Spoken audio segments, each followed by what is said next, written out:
and welcome back, everyone. Welcome back to another week, another edition of ESL Open Cup Asia number 210. That's a lot of ESL Open Cups, but yeah. But welcome, everyone. Welcome to another ESL Open Cup, to your weekly dose of Korean StarCraft. And here we go. We're diving into our first series of the night, and exclamation mark B. Exclamation mark B in the chat if you guys want to have a look at the back of yourselves. Plenty of matches going on, plenty of players are here, plenty to grab onto. And here we go, spawning in the top left hand corner of Golden Aura, we have a red Zerga player representing Mystery Gaming. It is Shin. And spawning in the bottom right hand corner, we have his opponent. We have the American Terran player. The first time I'm going to be casting him, it's the American Terran, the blue Terran. It is Amiag. Amiag. Amiag? Yeah. Amiag? Amiag. I'll stick with that. Ami even. And here we go. We're diving into our first series of the night. Again, a very stacked bracket. We got players from all around and plenty to delve into. But already we have Shin going for a pool first. Interesting opener. It's going to be a very safe opener out of our Zerg player. Again, he's coming in blind, I'm sure, like I am. I'm not too familiar with Amielg. I know he's from America. I know he's from the States. But I believe he's more of an amateur player, if I'm not mistaken. So yeah, I'm not really too sure what his style is going to be like. I'm ready to be introduced, and I'm sure Shin is more than willing to be safe here as we go Reactor first. Oh my god. We're going Reactor first. This is looking like a one base all-in here from Amiauj. Okay. You have my attention. Definitely. Do have my attention. Across the map, we do of course confirm the pool first. Lings are already out. Queen is on the way. We will shut this down. When it comes to this opener of Shin, it is just a very safe opener. In case he was being cheesed or proxied specifically, he would be safe against it with faster queens, with faster Lings. Now this does mean that the gas is going to be a little bit delayed, so tech wise, getting into the mid game, we're going to be a little bit late when it comes to Ling speed. But overall, just a very safe way to play. Meanwhile, across the map, yep, one base all in. Straight up one base all in here from Amiag. And yeah, we'll see how Shin can piece this together. Now, the scout is going to be very important. The Lings, they do dip in and they do confirm all three racks. Oh, aye. They confirm every single racks. We are fully aware of the all in that's coming our way. If only these Raxes were thrown down a little bit further back, then they wouldn't have been scouted, but everything has been seen, and Shin is fully aware of what's coming his way. He's fully aware of the 3 racks. Now, apparently, it isn't just going to be a 3 racks. We are actually making a factory behind this, so this could be a mass marine, and we could be pushing with some medevacs, like the factory only being used to make a starport. That's what I imagine would occur here, as we have tech labs on the way for stim and combat shields. Now, the problem with this is that this is going to hit late. It's going to take a while for the upgrades to kick in. It's going to take a while for the medevacs to come out. There's a reason why this isn't really a build. Like, this one base all in just isn't really seen. We see proxy 3 racks. Like, proxy 3 racks is definitely a thing. And the reason why proxy 3 racks can work is because of the speed. Like, you have to get across the map as quickly as possible. Right now, you're giving Shin so much time. Shin, he has so much time to drone, to respond, to throw down a third base. Doesn't have to like overreact here. He knows it. It's going to take a while for this to come out. He has an Overlord spotting as well for the move out. Lings are moving out as well, just to make sure we get eyes on any kind of, again, aggression. And I assumed that this would be a factory just for the starport. No, we have a tech lab on the way alongside an eBay for +1. So again, like, this is all just taking so long. We're unfortunately supply blocked for a moment. Lings, they dip in, they confirm the factory as well. Oh my god, we see everything once again with these Lings. The factory also a little bit too close to this wall, so we see everything that the Terran is up to. And Shin, upon seeing this factory, should be feeling pretty good about droning. This also confirms that this push is delayed because we're waiting for a tank. So Shin, he can just drone up, get into Ling speed. Baliness is on the way. We can drone up to under 3 base saturation, I would say, like maybe like 50 workers max. But from there, we can just focus on Ling Bane production, and we can amass an army. And again, we are given so much time to do so.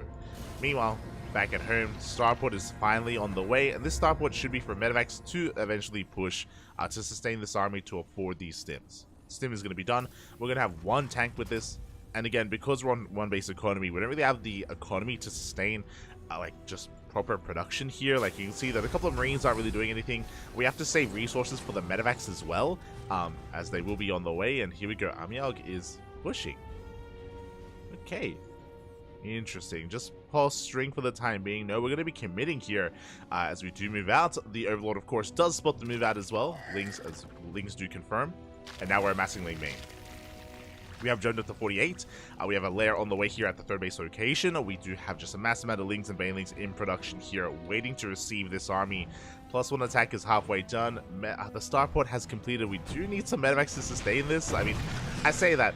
Medevacs would help when it comes to evacuating. I see a surround in the near future, and without medevacs, this army is going to get swallowed up. Oh boy. Here we go. Amialg is going to be pushing through the right-hand side, moving through this creep. And Shin, he is ready here with his queens. How much do we have here? We have 23 Marines. We have 2 tanks as well. Bathing say one lane. The splits are not there. Fappy, as we connect, we clean up the army. We clean up the tank as well. And with that, we barely have anything left back at home. Medevac is on the way to support a handful of Marines, and Shin from here can go for a Bane bust. He can make some Banelings offensively, and he can bust up the ramp. Like, the scary moments for this game has concluded. Amialg has lost his army, and now here we go. Shin can commit. We do have a massive amount of Marines here, or Marines amassing on top of the ramp, and they're gonna help. Don't get me wrong. We do have a wall off, but that's a lot of Banelings. That's a lot of Banelings, Papi, as we waddle on in, and we go straight for the Rax even. Rax does go down. We connect with the Marines. We bust into the main base. Tank arrives. GG. Oh no. No. Not like this. GG gets called, and Shin will take game number 1. GG. And I mentioned that Amialg is more of an amateur player, and I appreciate the build nonetheless. I do appreciate that, again, recognizing that Shin is a stronger player, we go for an all-in, right? The plan is to be hyper-aggressive. Makes sense. The build itself was a little bit lacking. A build like that, like a one-base all-in, can work a lot better in a TVP, for example, against Protoss, maybe even against Terran, maybe. But here against Zerg, usually if you're going for an all-in like this, like, it typically does have to be proxied. You do have to, again, like, time is working against you, and you got to get across the map as quickly as possible. Oh, as we have game number 2 here, we're going to be loading into Radisson Station. Oh my, I'm ready. I am ready for it. Okay, so we have the polar opposite here. Golden Aura has a short rush distance by ground. Radisson Station, longest rush distance by ground. A very large map here, and this leads to longer games. You can cut corners, you can be hyper greedy. Where do we take us? Where do we go? I'm ready for it. Vamos. As spawning in the bottom left-hand corner of Radisson Station, we have our red Zerg player representing Mystery Gaming. It is Shin. And spawning in the top right-hand corner, we have the American Terran player, the blue Terran representing himself. It is Amialg. Go. Now again, I wasn't too opposed to the idea of being hyper aggressive in game number 1. The overall idea of being aggressive, but oh shit, he's gonna be having some fun. That is a drone moving out across the map, and we are looking for the gold. Oh my, where are we going? No, we are moving on even further. We're going for a proxy hatchery here, either in the natural or outside the bases of the Terran. Shin looking to turn the tables on his opponent and be hyper aggressive himself, and we'll see how Amialg does open up and how he responds.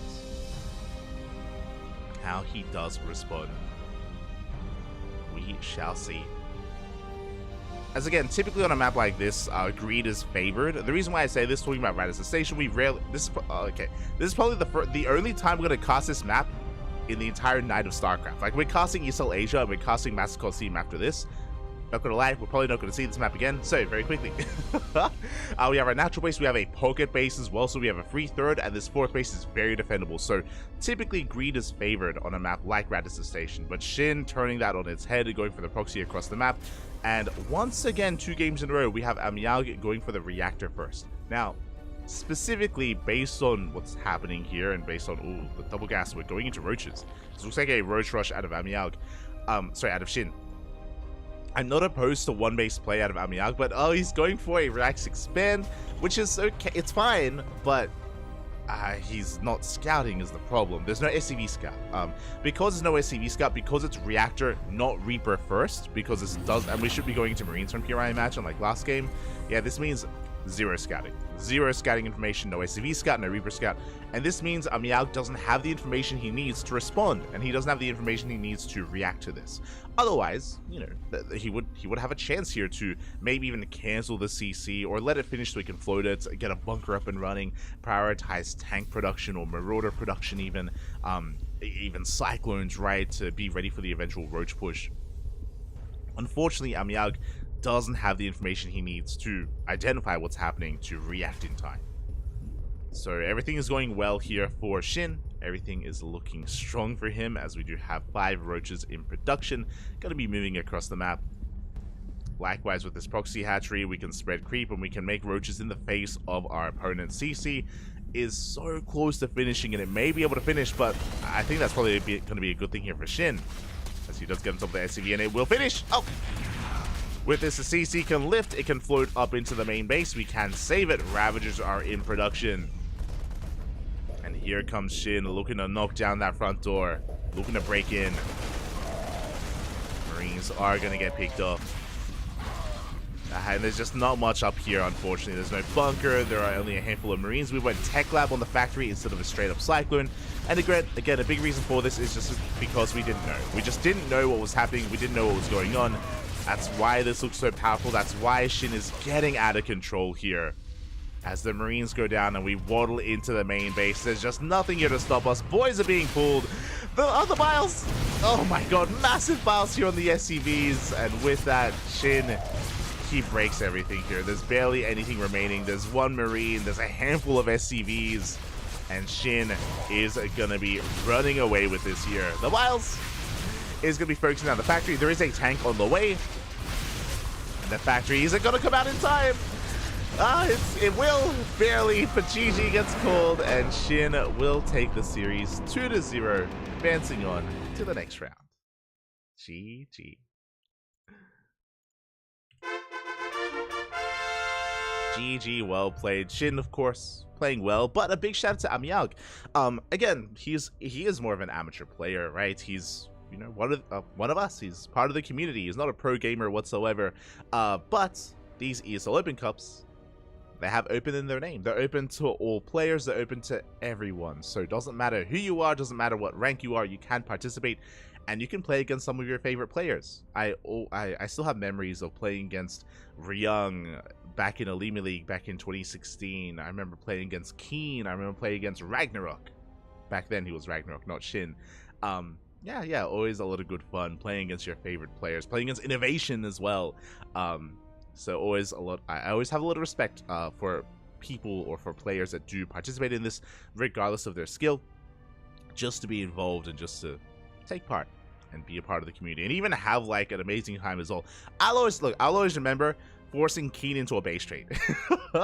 I'll always remember I lost the base trade, but we went for a full-on base trade, Papi. There was some chaos going on. I was able to kill some units. I was able to kill some SCVs.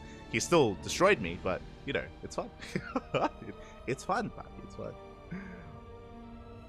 So much respect here. And with this, we're going to be getting into the next round. Exclamation mark B in the chat if you guys want to have a look at the bracket yourselves.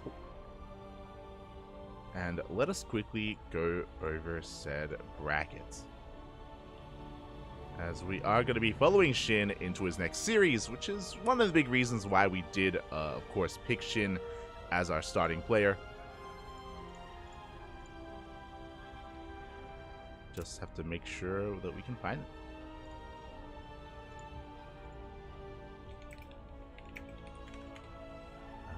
One moment, and okay, beautiful. Okay, from the top. We have Dark getting a walkover, get a free walkover in the round of 32. In the round of 32, going to be going up against Defi. Defi also got a walkover over Fork, so Dark versus Defi currently ongoing. Ooh, meanwhile, I have my next series here already.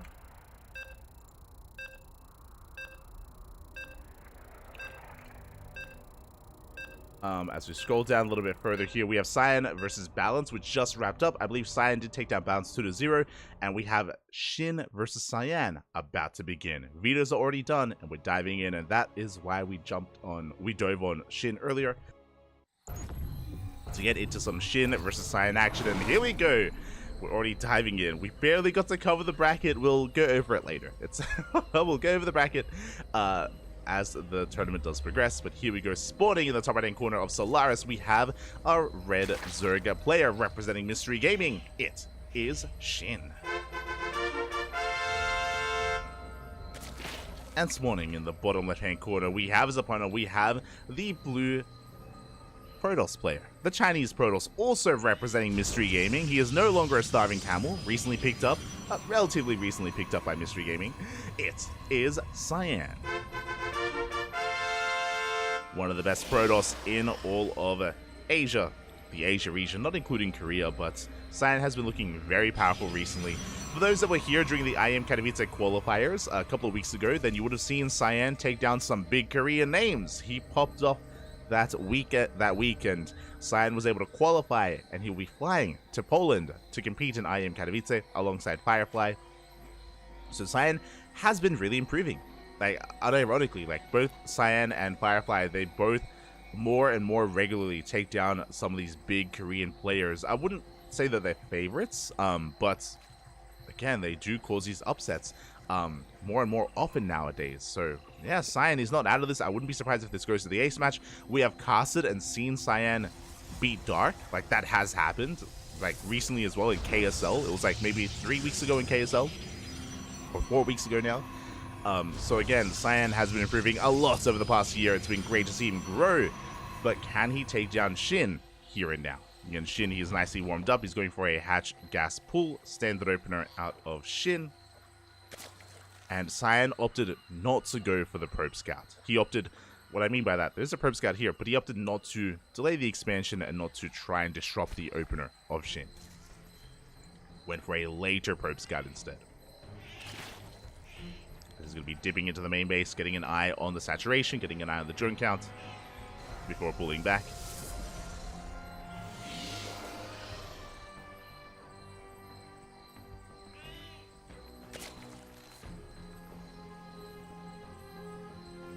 From here, Lings, they do pop out to just chase down some of these probes.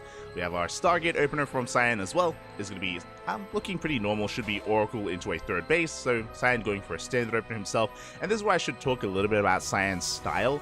He isn't really too much of an aggressive player like Firefly. Firefly can be tricky. Firefly, he can go for a big all-in. He can go for a Glaive of Depths as a follow-up. He can go for, double Stargate Void Ray. Firefly can be very unpredictable. Cyan, less so. Cyan, he's a lot more stable, a lot more sane. He thrives a lot more in the mid-game.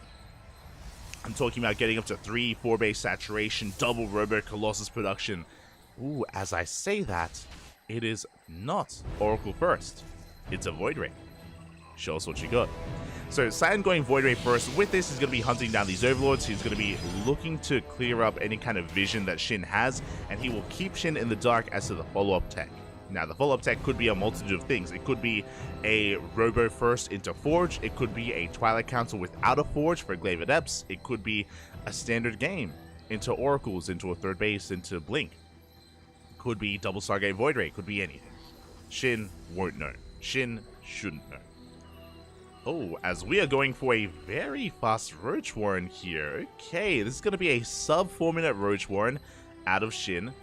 Void Ray does move out. So, against a Stargate opener, this is not necessary. You do not throw down a Roach Warren unless you believe it's a Twilight Council opener or a Robo. Against a Stargate, Roaches don't do anything, so this is very suspect from Shin. We'll see if he does commit to something. We'll see if he makes use of it, or if he's just scared. Third base is being taken. Lings are being forced back. We have an Oracle behind this, and we're still waiting for the follow-up tech. Void Ray does kill one of these Overlords already, and we're looking for another. Bearing in mind that Cyan, he is aware of this Overlord. He is aware of this Overlord, he knows where it is, and he should be hunting it down soon. As the Oracle does get in between the bases, we're going to be getting 3 drone kills here already. Oh no! Almost went down, but we get 3 drone kills here on the right-hand side. Not too bad, the Oracle does escape, and we have our follow-up. It's going to be a Twilight Council and a Forge. This looks like +1 and Blink, so it's going to be a standard follow-up here out of Cyan. Meanwhile, Link's going for a counterattack. Units are in position. We can maybe go for the Sentry, but we should force out a Force Field. Oh! Force Field is too little too late. The Sentry does go down. Nice pickup here out of Shin. Making these Lings worth his while. Meanwhile, we spoke about the early Roach run, and this was early, this was aggressive, but we can see that we're not making any Roaches. So it looks like it was just a safety precaution. It looks like he was just a little bit concerned about what Cyan was doing and did throw down a Roach warren. This is inefficient out of Shin, but safe. As we're just droning. We are just droning up. Behind this, my apologies, it was not +1 in Blink, it's +1 in Charge, and we are going for a Gateway Explosion. 4 gates on the way, 2 gates already done. That's going to be 6 gates in total. Quite a hefty amount of these charge lots, and I'm curious if we're going to be hitting a timing with Templar Archives. So traditionally, the way this works, as we get a couple more drones across the map, traditionally the way this works is that we're going up to 8 gates, you throw down Templar Archives, and you hit with Archons. And there it is! Templar Archives is on the way, so this is going to be lined up just in time for the push with the Warp Prism. It's going to be a Warp Prism first from this Robo. We get across the map, we warp in 4 High Templar, warp in those Archons, and we hit with a wave of Zealots. That's typically how this goes, but we'll see if Cyan takes a more defensive or passive approach. Meanwhile, he's killed 5 workers so far. We do see Shin taking up himself. He's joining up to 3-base saturation, working on his 4th base. Shin's economy is looking good, and he's going for a Spire, trying to sneak into Mutas. This can work quite well. The problem is that Cyan is soon going to be pushing out. There's that War Prism that we spoke about. Again, Prism first, Templar Archives is done. We're going to be warping in a High Templar across the map for those Archons, and we're pushing. We're going to be hitting a very strong push here with these Chargers and Archons. And if Shin saves money for these Mutas, then he won't have a ground army for the push. Here we go. Lings, they do run into the army. They run into Charge Lots and Archons. A couple of Lings get shaved off, but at least Shin has forewarning. Now he knows. He knows what kind of army he's dealing with, and he's going to be preparing back at home. Roaches are in production. I love this. Shin, he does have resources saved up for Mutas, but he's making a wave of Roaches to be safe. And there we go. 7 Mutas are on the way. The army is pushing now. What is scary here is that Archons can deal with the low amount of Mutas. So Mutas won't really work too well defensively. And we are arriving here at the 4th base. We have Sentries and Force Fields. Would you lock in the Roaches? Oh my god! Clutch Transfuse does keep them alive. Zelda being forced back. Sage Trap does go up, but oh, they're not ideal. Force Field did barely miss those Roaches as well. And Cyan should be backing up from here. At the same time, a big Zealot warp into the main base, but the Mutas have arrived, and the Mutas, they shut down the Prism. Roaches, they arrive just in time as well to get on top of these Archons, and Shin is swatting this away. The initial attack wasn't too bad here from Cyan, but he did overcommit and bled out a little bit too much. Delta going down. We get 7 worker kills, and the Mutas are coming in to clean up this Archon. Archon goes down. Expensive loss for Cyan. He lost everything here. The Archons, the Prism, the Zealots, and the Sentries. And now Shin, he's snowballing out of control, going for a massive counterattack. Cyan in a lot of trouble. Again, without that War Prism, he cannot harass across the map. He cannot juggle with his units. He can't do anything. And Shin, he's chasing him down. Archon's falling. Immortal's falling as well. We have the Overcharge, keeping these units alive a little bit longer. Oh my god, the Overcharge, putting in a lot of work. Unironically. Does put in a lot of work. Roaches are being forced back for the time being. Yeah, Zealots, they do a great job here, just buffering for the Immortals. But if the Void Ray goes down, that means there's no anti-air. And the Mutas, they reign supreme. Shut down another Immortal. The 4th base is getting up and running. But again, Shin wants to end the game here and now. He pulls back for a moment. Morphs in a wave of Ravagers. The Mutas, they get into the main. Oh, Mutas are going to be hunted down though. Bit of an expensive loss there for Shin. He is going to be knocking down these rocks, pushing up the ramp. Rotating over towards the 4th. More secure damage here from Shin. Cyan does have a hefty worker count. Can we hold on? We have 2 Immortals, we have an Archon, we have a handful of Gateway units. We do trade well against the Lings, but what about the Roach Ravager? The Wilds. Wilds, they connect, they take down an Archon. They take down an Immortal. Yeah, and GG gets called. There's nothing left for the Protoss, and Shin will take game number 1. GG.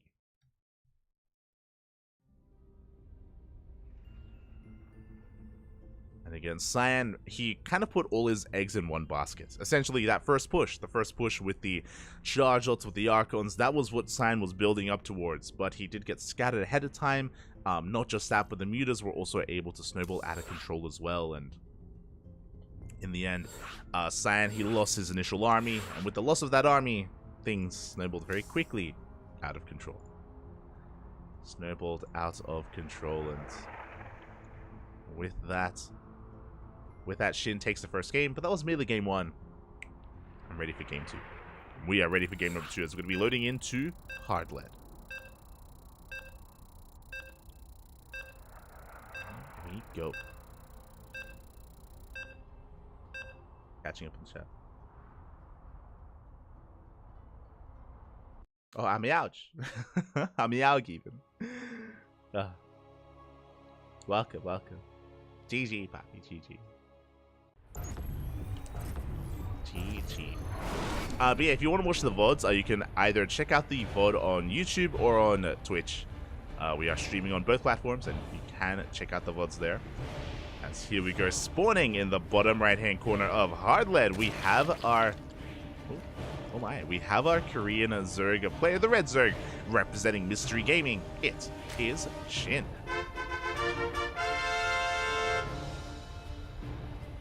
And spawning in the top left-hand corner, we have his opponent. We have the Chinese Protoss player representing Mystery Gaming as well, as this is a team kill. It is Cyan.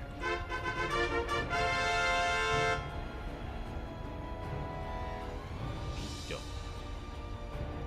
Ooh, as this time Cyan comes in for a block, but that was a 15 hatchery timing. Sorry, it was a 15 hatchery timing out of Shin, able to throw down that hatchery just in time.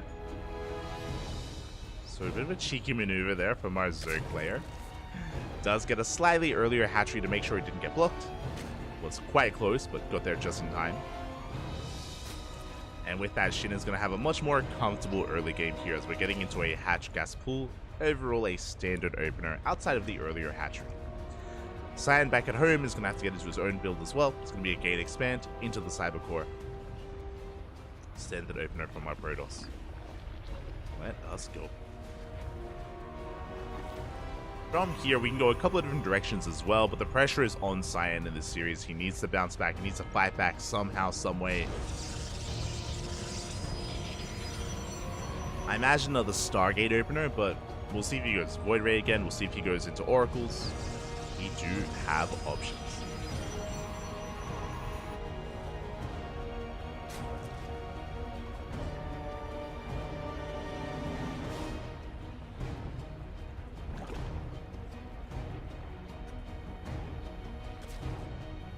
Have options as, again, for the time being, the opener is going to be standard. Pylon gets thrown down. This looks like a pylon for a Stargate just because it's a little bit further out, a little bit closer to the edge of the map or the edge of the main base, but we'll see if we do commit to that as, yeah, the initial tech is going to be thrown down, and there it is going to be a Stargate. Now, winding it back, if you remember, last game it was a Void Ray first. It was a Void Ray opener from Cyan to kind of hide his charge transition, which did damage, but did kind of fall in its face a little bit.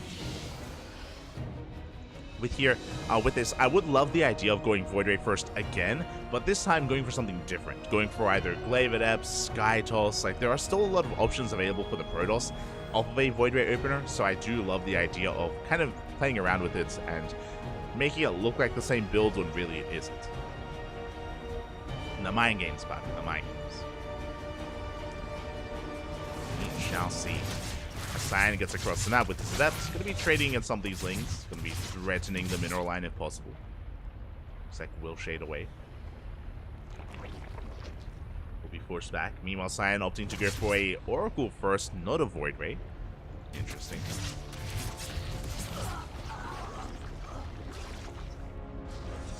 We'll be switching gears here and going for something more standard.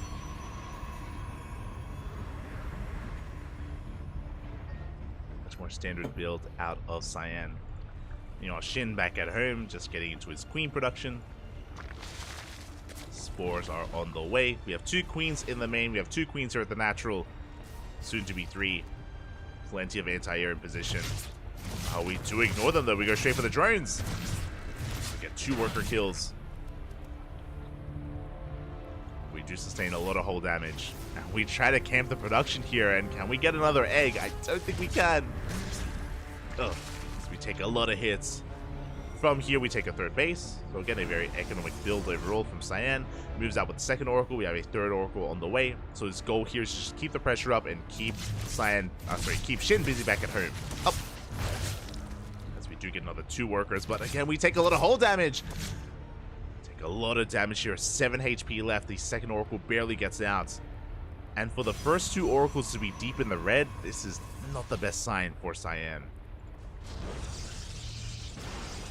Meanwhile, everyone's being forced back. We do have our transition here. It's going to be Twilight Council and Forge once again. Shin has eyes on this. This could be +1 in charge or +1 and blink. Either or could be viable here for Cyan. As now we have a much more standard Roach timing. Roach Warren on the way. Not done yet. Not as early as last game because Shin was a little bit paranoid. A little bit scared, and now full of confidence. Going for a much more standard Roach timing. As the Oracles do threaten the main. Again, there are 3 of them. They have a lot of DPS. A lot of DPS, but not a lot of HP. They are very much so glass cannons made out of paper right now. 2 of them at least. There it is. +1 blink, so a very standard follow-up. +1 blink stalkers. Now from here we can go into a 3 base all in if we don't take like additional gases, if we obviously don't take a 4th and we go for a gateway explosion, or this could just be a way to turtle up and get into robo production, into like double robo colossus, into immortal production. He's on the table. Meanwhile, massive stasis trap. The stalkers have arrived. They are supported by these oracles. They'll be applying some pressure here to the 3rd base. Meanwhile, Shin, once again, going for the Spire. Multas are on the way. Now, this time, he's going to be dealing with a mass amount of Blink Stalkers, so there's going to be plenty of anti-air. So Shin has to be careful. The Lings, though, they want to try to get us around on this. They don't quite find one. Good movement out of Cyan. Does avoid the surround, but will be losing his Adept.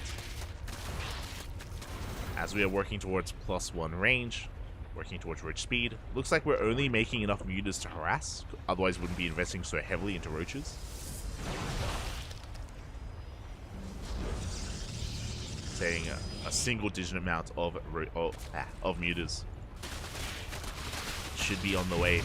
As Shin is working on his 4th. Getting his 4th up running, going to be joining up.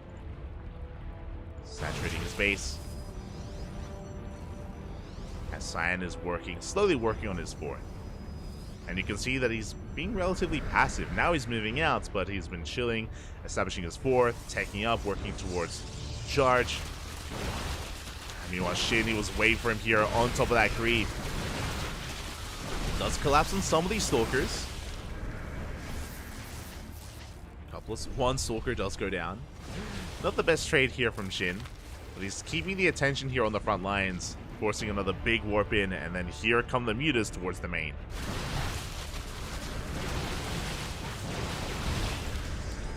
Mutas are headed towards the main base.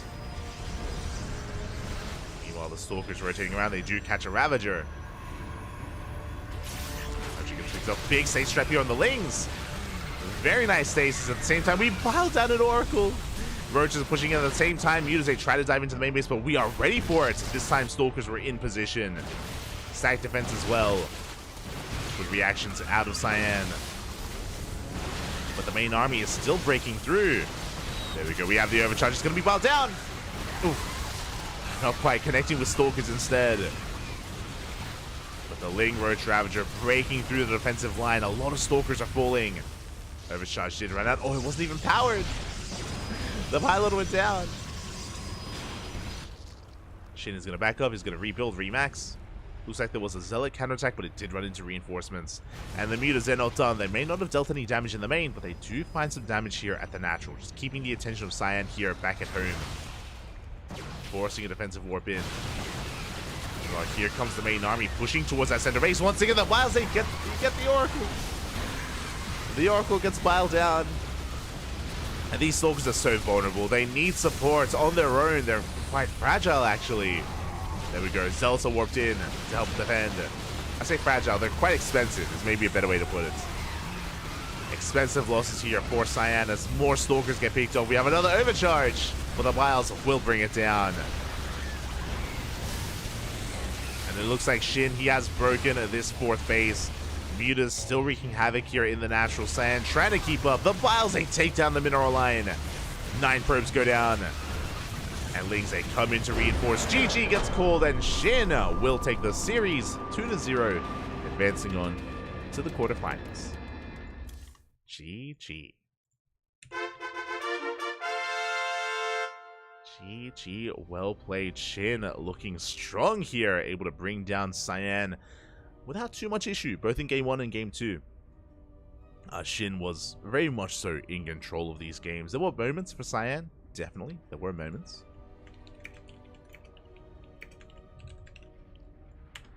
There were moments, but moments are not good enough here as Shin did take the series, and Cyan is going to be eliminated from the tournament. Again, it is single elimination. Single elim tournament. It is brutal, very cutthroat. Little room for error. And that means we are getting ready for our next series. Oh boy. Exclamation mark B. Exclamation mark B in the chat if you guys want to have a look at the bracket yourselves. Let's quickly hop on over, and this time from the top. So Dark versus Defi is still ongoing in a ZVZ, I believe. I can't quite recall the race of Defi, but they are facing off. Winner goes up against Shin in the quarterfinals. Scrolling down a little bit further, we have, a TVT, Oliveira versus Coffee, a very juicy TVT currently ongoing. The two best Terran players in China are going to be facing off. Winner goes up against either Nice or Bjorn, another solid Terran versus Protoss, currently duking it out in the round 16. Scrolling down a little bit further, we have a ZVZ between Solar and Rex. Bit of a team kill, both players are on side, and both players will be looking to knock each other out. Winner goes up against either DRG or Showtime. I was looking at DRG and Showtime, but as you can see, DRG got a walkover in the first round, and we weren't going to wait 15 minutes for the walkover to actually go by, so we dove into a series instead. We found another match, and that's a really good one. DRG versus Showtime is a very juicy Zerg versus Protoss, and I wish both players the best of luck. Could go either way. Winner goes up against either Solar or Rex. And scrolling down, we have Nightmare vs Creator. This is not a walkover. For those that are curious, Nightmare vs Creator is not a walkover. They did play out their series, and they did just wrap up. So be careful, because this is not accurate. 1-0s typically signify a walkover. So be careful. Do be careful. They did play out their series. Meanwhile, scrolling down, we have Hyperion versus Gumiho. Hyperion went to the ace match against Reaper. Let's go. He's up against Gumiho. Winner goes up against Nightmare in the quarterfinals. But we have our next series. We just got an update. Dark did 2-0 Defi, which means Shin versus Dark is coming up next. That will be our next series. And the vetoes are underway.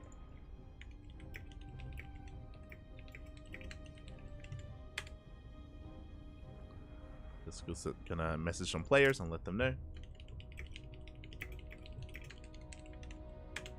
Beautiful. So ZVZ gonna be up next. Dark versus Shin. That's gonna be our next series. Otherwise, I believe Wardy is also casting in English. He ended up joining us for Shin versus Cyan. I'm going to assume that he casted Cyan versus Balance. That would make sense if that happened.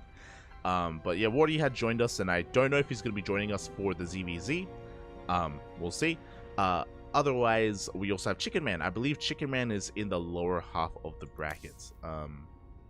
Chicken Man in another series of his own. So yeah, you can, of course, check him out as well.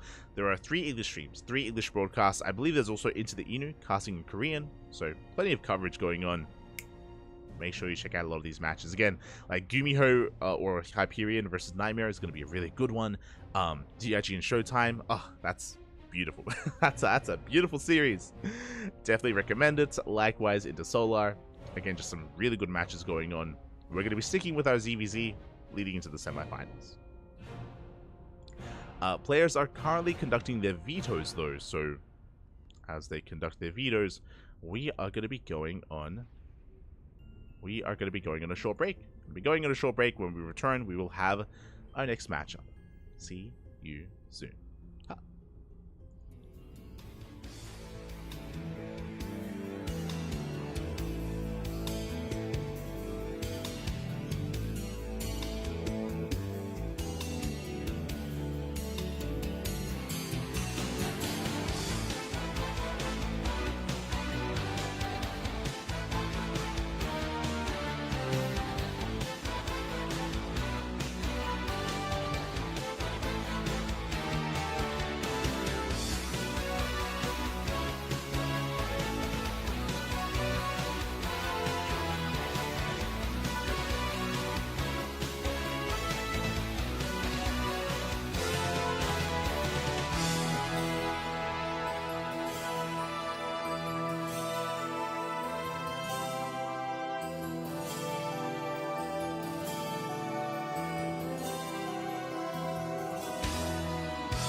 And welcome back, everyone. Welcome back to the quarterfinals of ESL Open Cup Asia 210. We are here with a ZVZ, and quite a ZVZ at that, as spawning in the bottom right-hand corner of Hardlead, we have our South Korean Zerg player, the Red Zerg representing CranKy Z Gaming. It is Dark.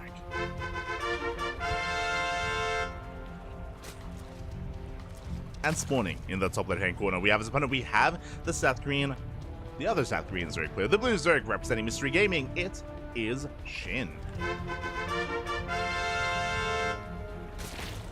Here we go. The ZVZ is upon us, and honestly, this could go either way. Both players are terrifying in their own right. Shin and Dark are some of the best Zerg players in all of South Korea, alongside Solar. I would say they are top 3, and we'll see how this does unfold here. In a mirror matchup, anything can happen. Upsets do occur. On paper, I would say that Dark is the stronger player overall when it comes to his ZVP and his ZVT, but specifically when we talk about ZVZ, this is a lot more close. This is a lot more up in the air. We have seen Dark fall to players like DRG in the past. We've seen him fall to Shin as well. We'll see. We'll see how this all comes together here. But now, Hatchgas Pool. Hatchgas Pool opener here out of Dark. Likewise, Hatchgas Pool out of Shin. The openers are very much so standard, and we're loading into Hardlead. Hardlead has a very short rush distance by ground. Aggression is favored, whether it's Ling Bane aggression or Roach Ravager. You can be very much so in the face of your opponent, and we'll see if our players embrace the aggressive nature of this map in the mid game. I don't expect anything to happen early on, other than taking a third, getting a Baneling nest, droning. Everything should be looking normal initially, but once we work towards our third base, then we can see if anyone rushes out a wave of Lings and rushes into an early Roachborn and goes into Roaches early on as well, or goes for a +1 Carapace. There are options here to be aggressive and to cut corners and to cut drones. Here we go. Lings are going to be slipping out, going for a bit of a scout across the map. Likewise, so is Shin. Both players going to be scouting each other. Third base is on the way, has been spotted by Dark, and third base also on the way, has been spotted by Shin. Now, Dark did opt to take the forward base, so a bold move out of Dark. It's a little bit more exposed, but it is closer to your opponent. It does launch your creep a little bit faster across the map as well, if we did want to be aggressive. As our third bases are taking a number of hits. Chipping away at them. Baliness are on the way here for both players as well. Link speed in production.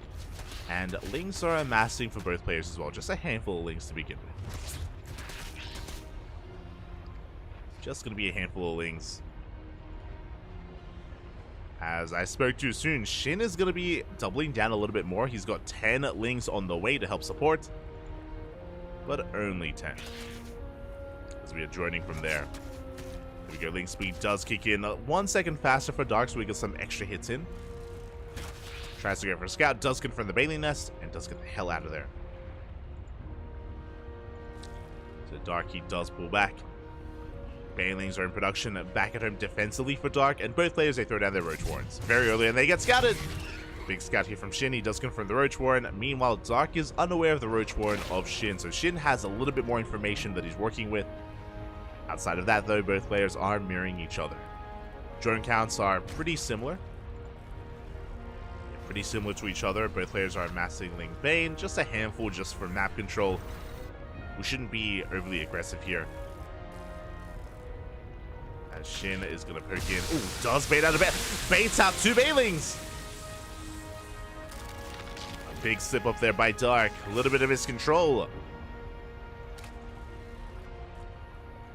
Losing some of those Bailings. Meanwhile, Roaches are amassing back at home for both players as well. Shin with momentum. He's going to push in. Speaking of, we have Bailings waddling across the map as well from Dark. Dark wants to try to force his opponent to back off. Up! Bailings try to connect, and alas, it looks like they barely won't. Means they move out. Roach as well. Trying to force Dark back. And Dark is making Roaches, but he's also squeezing out some drones. He's squeezing out as many workers as he can.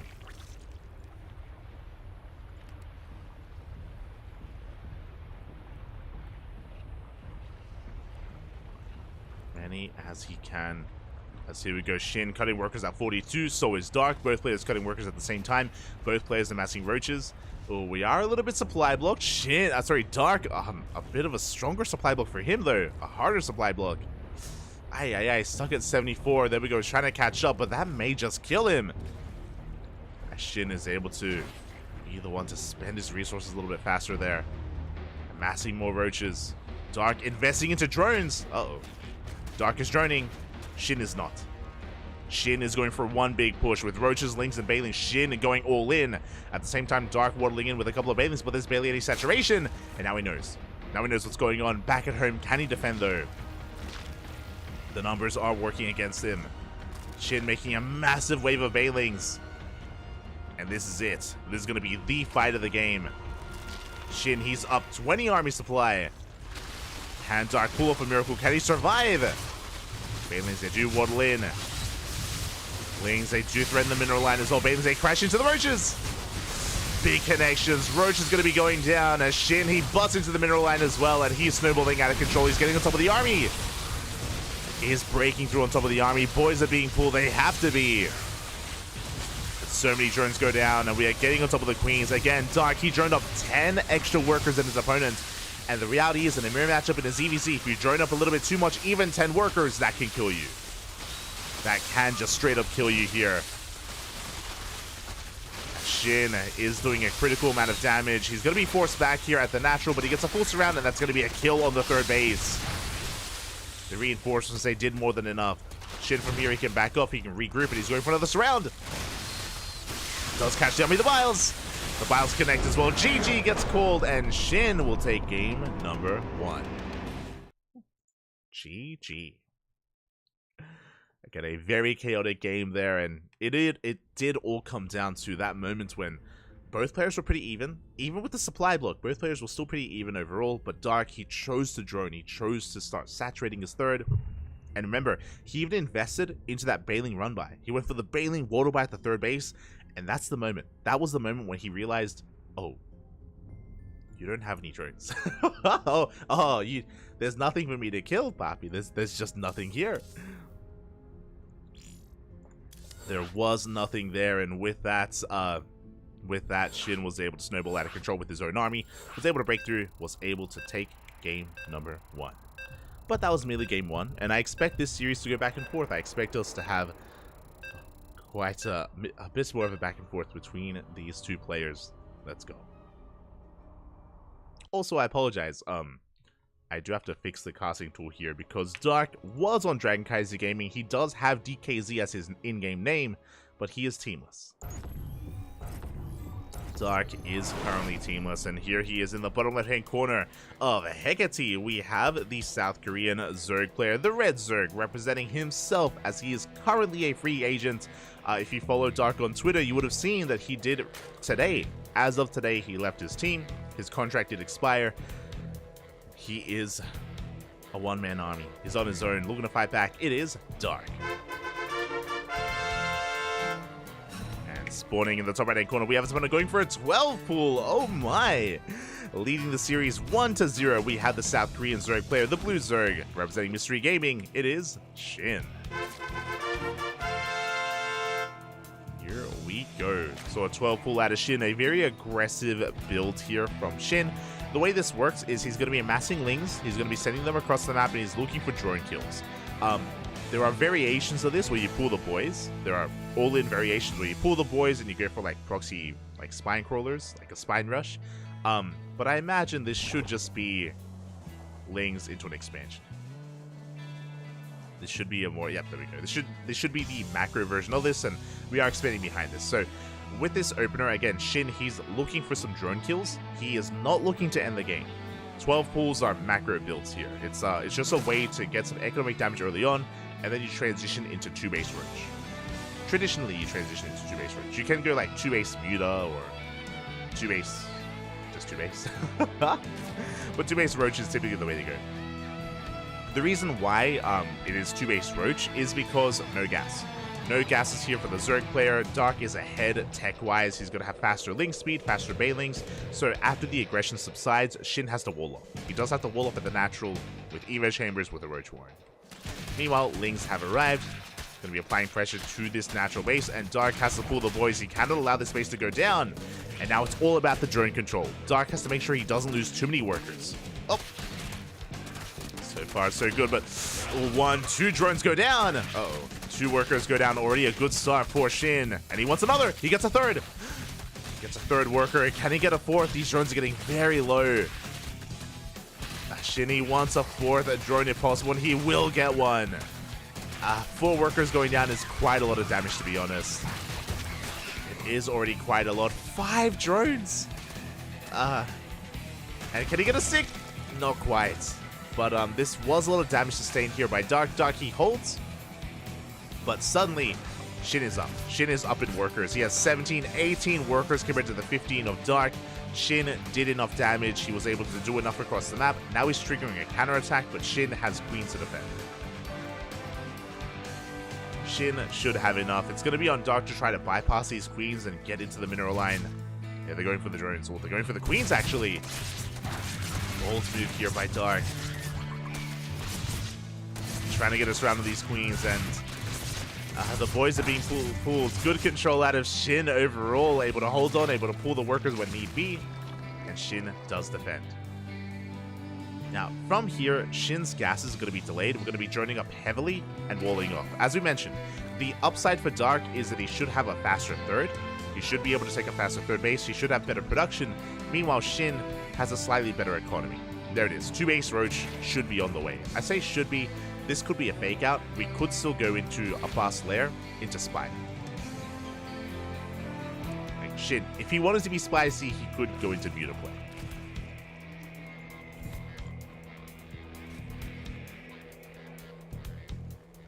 Could go into Muta play. As behind this, we do see Dark just droning up, trying to saturate his bases, trying to recover here from the damage that was dealt. Again, Dark is playing catch-up. Now, with the faster gas, he's going straight into Lair. I do like this. So, basically, Dark is aware that 12 pools lead into 2-base Roach, so he is skipping Link Speed. We're skipping Link Speed entirely. We're going straight into Lair, straight into Roach Play. You have to cut these corners if you're Dark to catch up, just because he knows that he did take a lot of damage. Meanwhile, so is Shin, obviously, because Shin is playing 2-base Roach. He's skipping Link Speed, going into a Lair, and should be working on +1 range, but again, we'll keep our eye on Shin to see if he does deviate. There it is, +1 range is on the way. Third base soon to be taken from both players. Oh, again, Dark's third is a little bit delayed here. It's actually at the same time of Shin's. So Dark doesn't have that third base advantage. That's a little bit worrisome. A bit worrisome for Dark. Gonna be applying some pressure. He does confirm the 1 upgrade on the way. He's got his own +1 range on the way as well. Gets taken out. Now, as the dust does settle, I do want to give the edge to Shin. I do think that Shin, has a slightly better economy and is going to be able to get into a slightly better position, but these are slight advantages. For the most part, Dark is keeping up.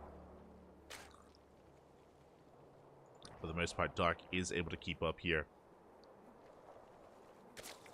And just focusing on Roach production himself. It was really important that Dark did skip Link Speed to make this happen, just to make sure he's as efficient as possible. Overseer Scout comes in. He does confirm the Roaches. Shin gets behind the mineral line, and he is looking for a Spire, and he sees nothing in the main base. Technically, there could be a Spire in the natural, but for the most part, Shin should be feeling pretty secure. So we are amassing Roaches. They are going to be amassing Roaches behind this. Both players cutting workers at around 44, 46. And we're just focusing on Roach production. Overlord's going to be hunted down. Again, Dark basically on 2-base saturation, so is Shin. And neither player is saturating their third. Their third bases are barren. We have Dark with 2 workers here at the third, so a little bit greedy here from Dark, but he's getting away with that greed. He's got 5 more drones on the way. Hopefully Dark doesn't drone up too much, because Shin is pushing. And there we go, Dark does scout. He scouts the all-in that's coming across the map. Shin and cutting workers at 44.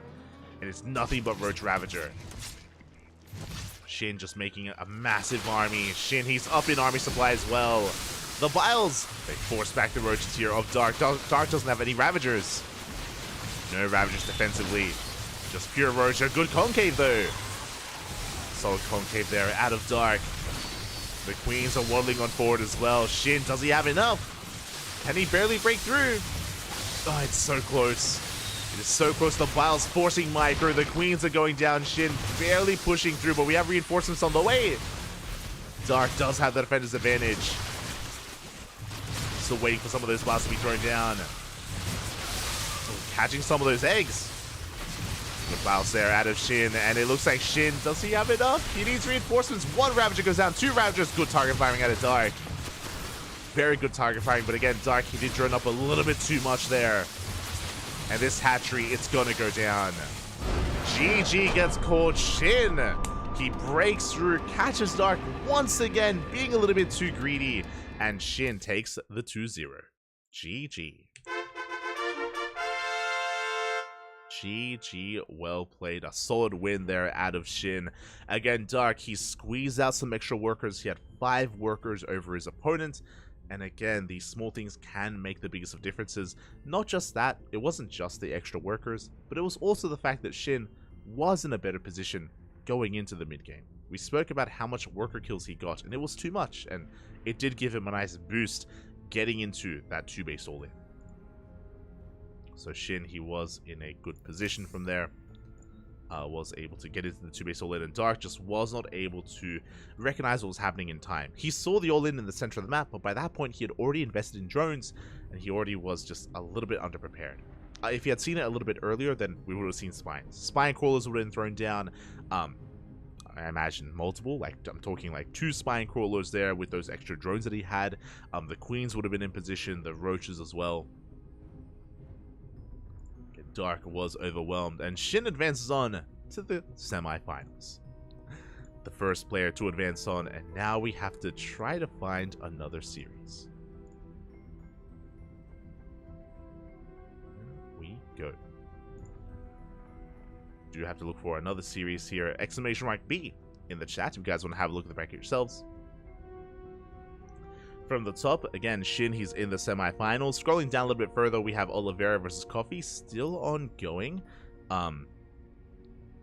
It looks like Rex is out of game, which means, yep, there we go. DRG took down Showtime 2-0. Solar took down Rex 2-0, and Solar versus DRG in another ZVZ in the quarterfinals. The ZVZs, they continue, and do wish them the best as they face off. I believe Chicken Man is casting Solar versus DRG. Scrolling up a little bit further, we have Oliveira versus Coffee, Nice versus Bjorn. I believe those matches are still mid-series. Oh no, my apologies. It looks like Coffee versus Oliveira has ended. There just isn't an update. But it looks like Coffee versus Oliveira has ended, and it looks like Bjorn versus Nice has also ended. So I think it's Oliveira versus Bjorn in the next round. I'm uncertain as to the scores, but it looks like this quarterfinals match is underway. Meanwhile, we have another quarterfinals match. No, sorry, my apologies. It looks like Creator versus Gumiho. They were facing off, and Gumiho advanced on to the semifinals as well. So we have some semifinalists ready. Shin in the upper, Gumiho in the lower, and we're waiting to see who makes it through. I'll most likely follow the upper semifinals. I'll most likely follow Shin into either Bjorn, Oliveira, or Nice.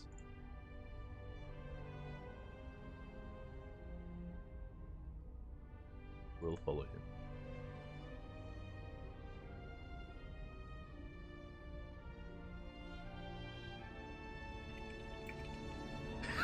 God, getting rowdy in the chat.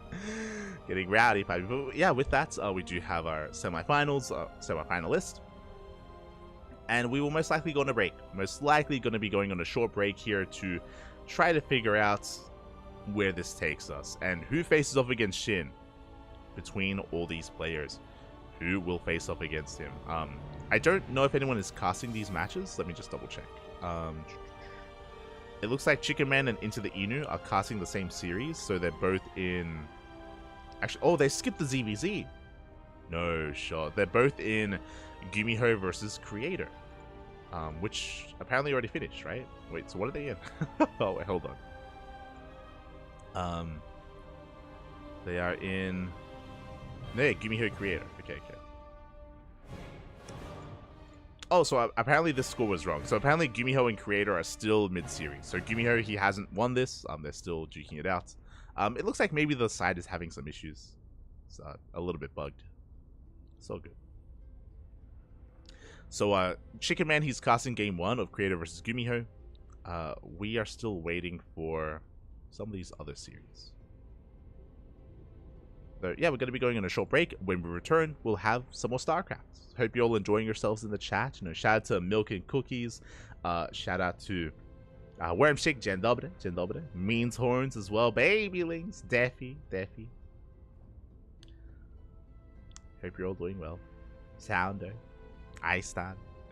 But yeah, we're going to be going on a short break. I don't know what we're going to be casting next. It's whatever becomes available. I mentioned before that I do want to focus on the upper half of the bracket just so we can see how Shin's story concludes, whether he goes all the way or whether he gets knocked out. I do want to focus on this half, so we'll see. We shall see. Until then, enjoy yourselves, get some water, get some snacks, take a break, and we'll be back in a couple of minutes. See you soon.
And welcome back, everyone. Welcome back. Ooh, as we are getting into this, and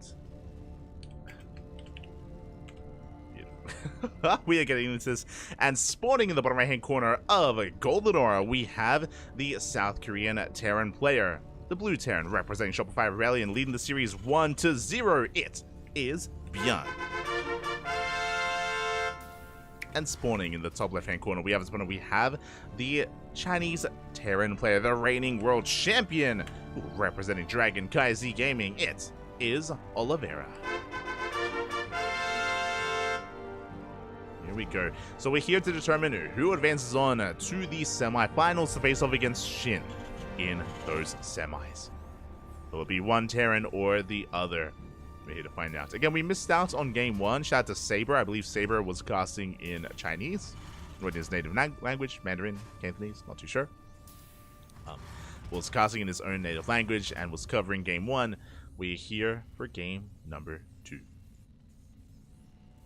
So far, it is just going to be standard openers here. I mean, I say standard opener. Looks like an economic opener out of Bjorn. Going to be a Rax Expand. Meanwhile, Oliveira going for double gas. So a much more aggressive opener out of Oliveira. Much more economic out of Bjorn. So we are kind of assuming our roles here. Bjorn is going to be the defender, and Oliveira will be the aggressor instead. Go. Look, I was about to go and get some snacks. I was about to go.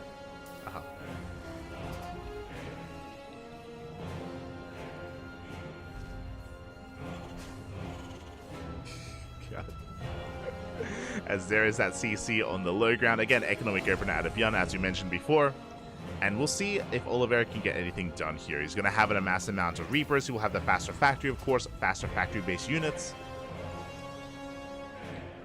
From this, he can get into faster Cyclone production. And as you can imagine, TVT has been evolving with the new patch, and Cyclones are a big part of it, for better or for worse. Cyclones are quite impactful and influential in the early game and the early to mid-game of TVT. To gaining momentum and gaining control of the game. I've seen quite a lot of that. As Bjorn just making sure he's safe and sound, he does kind of check his third base locations at the triangular third and the linear third, just making sure that there is no proxy as he's getting into his own Hellions. Likewise, so is Oliveira. No Cyclones yet. Oliveira going for a much later expansion compared to his opponent. As you mentioned, it's right now the onus is on Oliveira to get some damage done with this. To make some magic happen. Tech Lab on the way, Reactor as well. We are working on our add-ons. With this, we can actually go for a fast tank and go for a tank drop. I'm curious if that's going to be the case or if we go for an add-on swap instead. Show us what you got.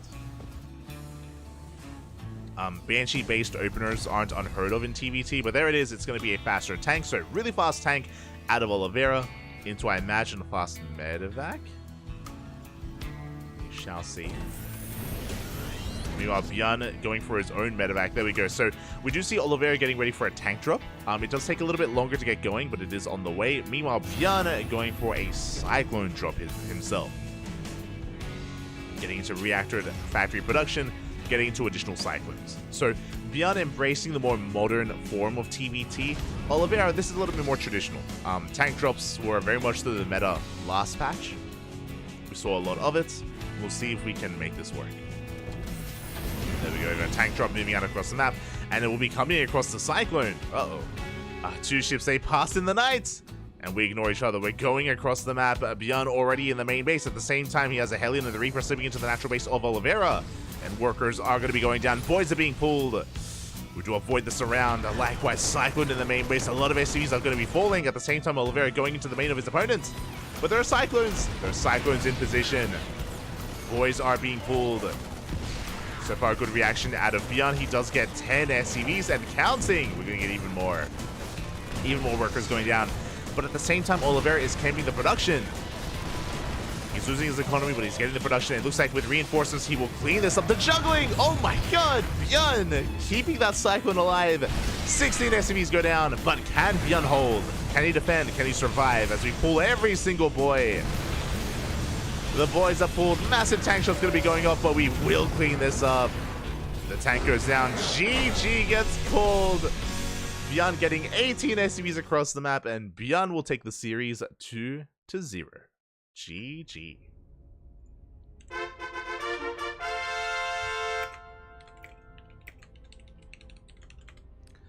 GG, well played.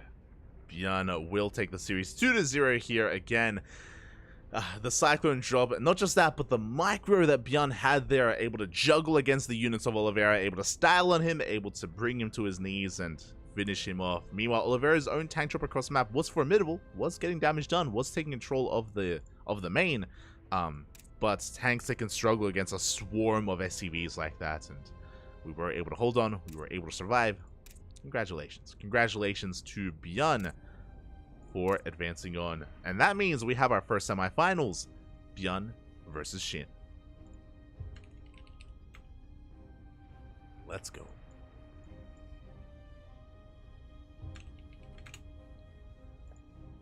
Is going to be Bjorn versus Shin in the upper semifinals, and that is where our attention is going to be. We set ourselves up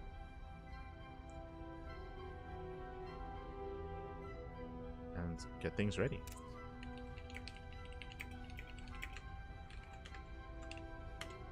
Beautiful. Meanwhile, I believe Chicken Man is covering the lower half of the bracket, so we have the upper half, Chicken Man has the lower half, and we will meet up in the finals. That is the plan. That is the goal.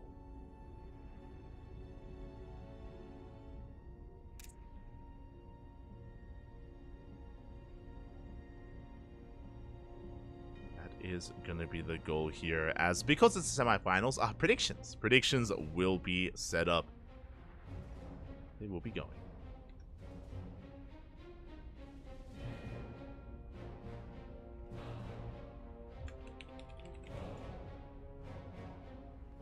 One moment.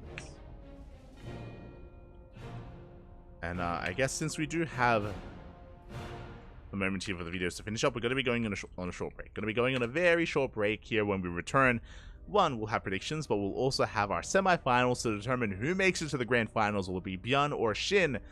This could go either way. Could go either way. We have seen both Bjorn and Shin pop off before and take each other out. I'm here for it. I'm ready for it. Take this moment to stretch your roaches, hydrate your hydras, massage your marines, drain your disruptors, tuck in your tempest, and we'll be back with the upper semis. See you soon.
And welcome back, everyone. Welcome back. Welcome to the semi-finals of ESL Open Cup Asia number 210. And if you're in the chat, predictions are open. Place your bets on how you think this series will unfold, on who you think advances on to the grand finals, as spawning in the bottom right-hand corner, we have our South Korean Terran player representing Shopify Rebellion, looking for his revenge, as he did lose to his opponent last night in Master Coliseum. It is Bjorn. And spawning in the top left-hand corner, we have his opponent. We have the South Korean Zerg player, the Red Zerg, representing Mystery Gaming. It is Shin. Shout out to Schnitzel Smacker in the chat. Did bring up that yesterday we were casting Master Coliseum, and both Shin and Bjorn faced off in a best of 3, and Shin did take down Bjorn 2-0 in that series.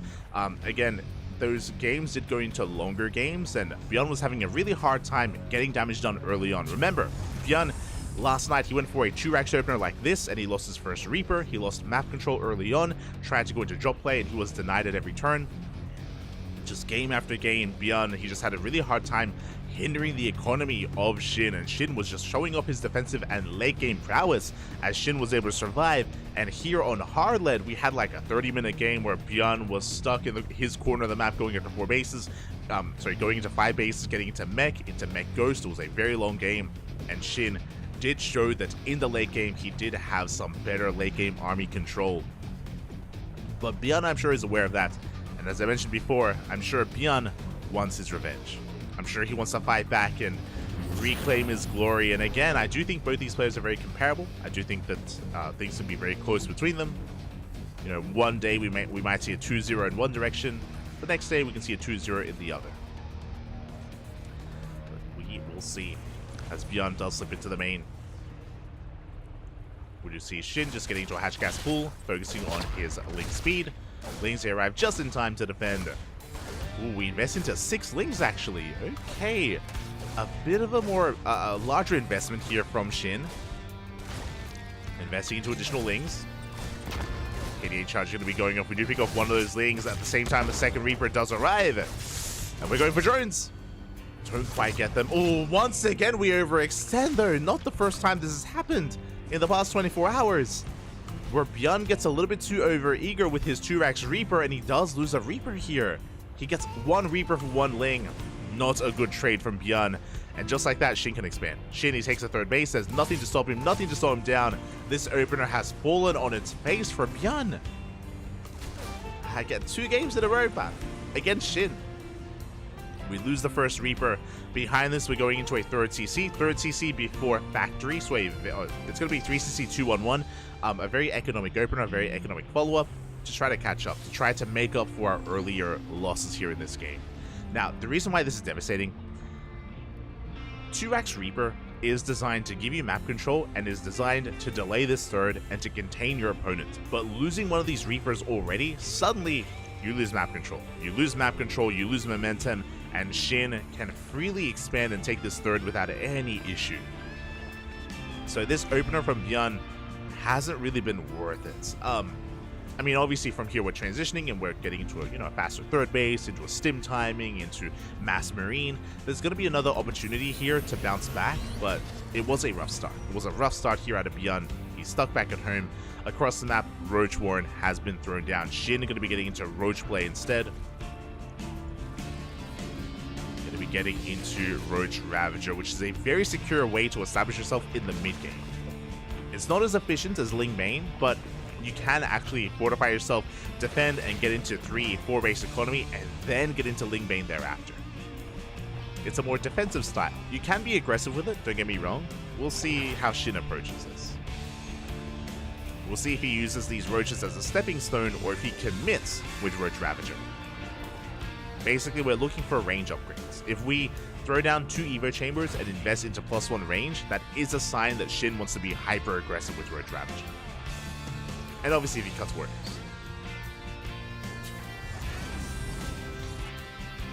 Behind this, we're just going to be droning on up, establishing ourselves, getting into our gases. Bjorn back at home. With this 3CC 2-1-1, because of the opener, this is delayed, but we will soon be active with Metamax. Because of this build, Bjorn hasn't been able to deter the creep. No Hellions, right? No Hellions, no Cyclones, no Reapers. Like, he couldn't really do any damage up until this point. Now, finally, with the arrival of these medevacs, Bjorn can push out. And he can look for Queen kills, deny creep, kill Overlords, maybe get into a mineral line. Nice denial of the scouts. Shin does confirm the mass amount of Marines, and he should be getting ready for it, as the drop is about to move out. Here we go, 16 Marine drop. Double medevac moving out across the map. And Shin back at home. We have a decent amount of roaches. We do have, there we go, some links in the main. We have roaches in between the bases. And we are getting our 3-base saturation. Meanwhile, we do have, once again, a single Evo chamber for +1 carapace. We saw this yesterday as we attempt to drop into the main. Oh, we attempt to. Not quite able to, though. But this should be leading into a delayed second Evo chamber for +1 range. We should be starting with Roach Ravager, and then we transition into Lingbane. There it is. Ling Speed is on the way to get into Lingbane. Infestation Bit as well for Hive Tech for Adrenal. So Shin, he's working on the next step. Meanwhile, so far this double drop hasn't achieved any damage. We're going to try and double back into the main, and we do have some Lings and Roaches in position. Only a handful, though. Shin does have vision of his main. There we go. Drop has been revealed. That Shin does react. Does keep up. So far, Shin doing a great job of just reading the movement here of Bjorn. At the same time, we see Bjorn moving out with a couple of Reapers as well on the right-hand side, and he's just establishing his third base. We can see Bjorn just focusing on building himself up. Meanwhile, ooh, we have some safety infestors on the way here from Shin. Let's go. Infestors are on the way. Oh, can we get a drone? We can. 1 worker kill, not bad. 1 worker for 2 Reapers, not ideal, but it's better than nothing. As Marines, they do shave off some of these creep tumors. There's that Bailey Nest on the way. We spoke about Ling Bane. There it is. We have +1 melee in production. So it was just roaches to keep us safe, and then into Ling Bane. As Shin is joining up to 77, soon to be 80 workers. Shin, he's about to hit the ideal worker count of around 80. We already have the Hive on the way for Adrenal, for Vipers, for Ultras even. We saw that Shin is very fond of Ultras in this matchup and did do so quite freely last night against Bjorn. So we'll see if we take it to Ultras again. Meanwhile, Bjorn maneuvering over on the right-hand side. He may catch... Oh my god, he gets caught out actually! Big chain fungals, and the Marines, they get completely cleaned up. 1 Marine does escape, but that was a big pick-off. 15 Marines go down, and Shin is pushing. At the same time, we have a double drop here towards the left-hand side. Bjorn needs Shin to back up. He needs Shin to turn back around, as that was a massive pick-off. But the rocks are being knocked down.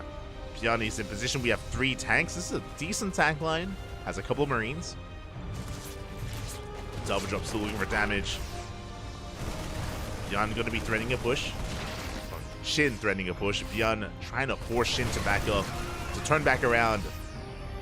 Does get a queen.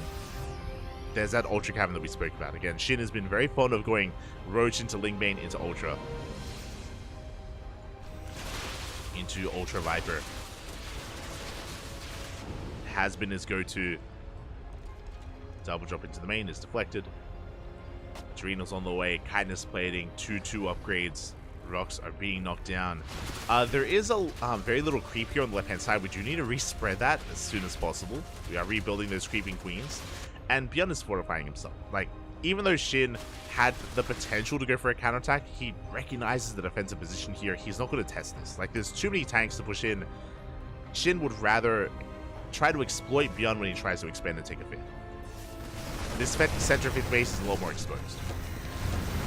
So why throw away supply trying to break these entrenched positions when you can deny the 5th base over and over again? That is the goal here for Shin. At Shin, he's just working on upgrades. Again, he's still working on 2/2, still working on kindness plating. Spire is thrown down. And it looks like we catch the drop once again! We catch the drop. The chain funnel. Can we clean up the Marines? We can clean up half of them. A good chunk of Marines go down. Oh my god. Good move out of Shin. Once again, just catching Beyond with his pants down twice now. Where are his pants, Papi? They're gone. Not like this. Drop threatens the main base. Again, Spire is on the way. And we see Shin, he's pushing. Lightning Cloud here on one of those tanks. The other tank does fall to the vials. The Ultras are breaking through. We're breaking through. We're getting on top of the tanks here. The Ghosts, they come out just in time. Some good vials though. And Shin, that was a good trade. What did we lose? What did we trade?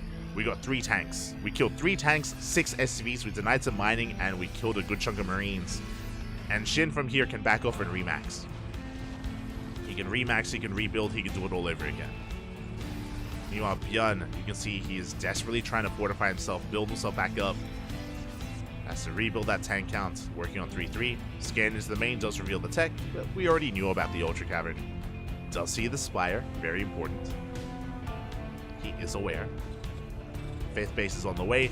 You can see that this position is becoming more and more fortified, but the 5th, less so. This is going to be the next target for Shin, or at least should be. We'll see where he goes. Blinding Clouds can help, of course. As Shin pushing towards that 4th. 3rd, I mean. Miles down the turrets. Turrets do a great job at zoning away those Vipers. Shin going to rotate around. Marine job coming back in. Only a handful of Marines, but they can threaten Shin. They do force him back. Maybe see a power bomb here onto this medevac. Marines trying to shut this down. A Hydrogen is done. A Greater Spire on the way.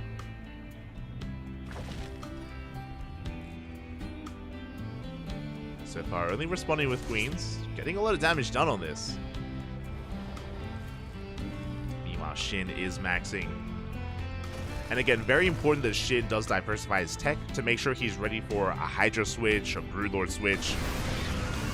Does get eyes on the 5th, but can't quite touch it yet. This drop is going to be cleaned up. Now, I'm getting deja vu. We were in this exact same position last night on Hard Lead with Shin versus Bjorn, where Bjorn had a really hard time expanding and Shin eventually broke the center base with Broodlords. Now, Shin is still a ways away from Broodlord tech.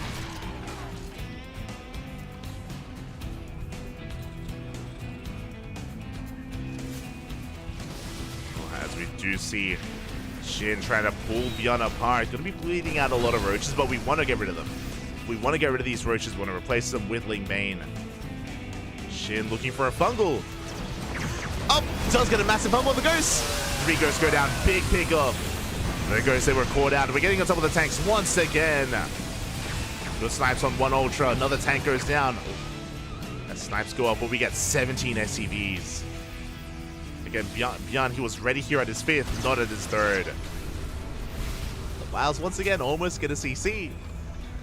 Shin is going to back off, and we are transitioning into Corruptor, into Broodlords. The Greater Spire is done. 2nd Spire is on the way for 1-1 upgrades, for those air upgrades, I should say.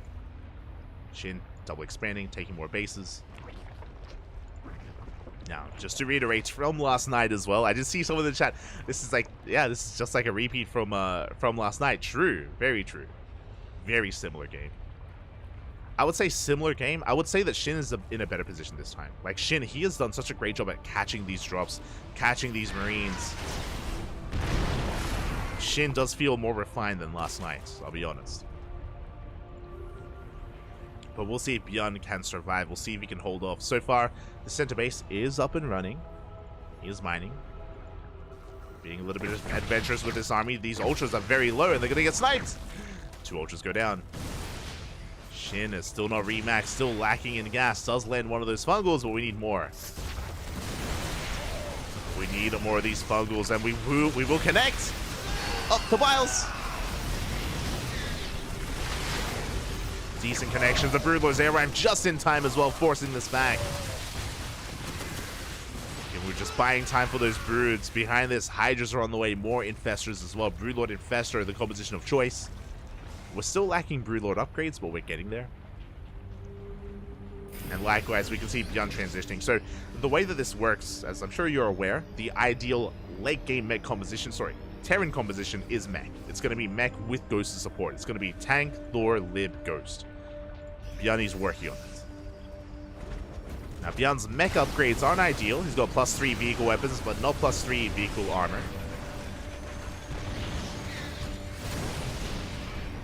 It's going to be dipping in. Oh, files a takedown of the lid. See, I wonder if Bjorn got in the same situation on purpose. Bjorn's been having a harder time getting into the situation, is what I will say. And I mean, I mentioned before that Shin has had a much stronger time trading in the early game and in the mid game.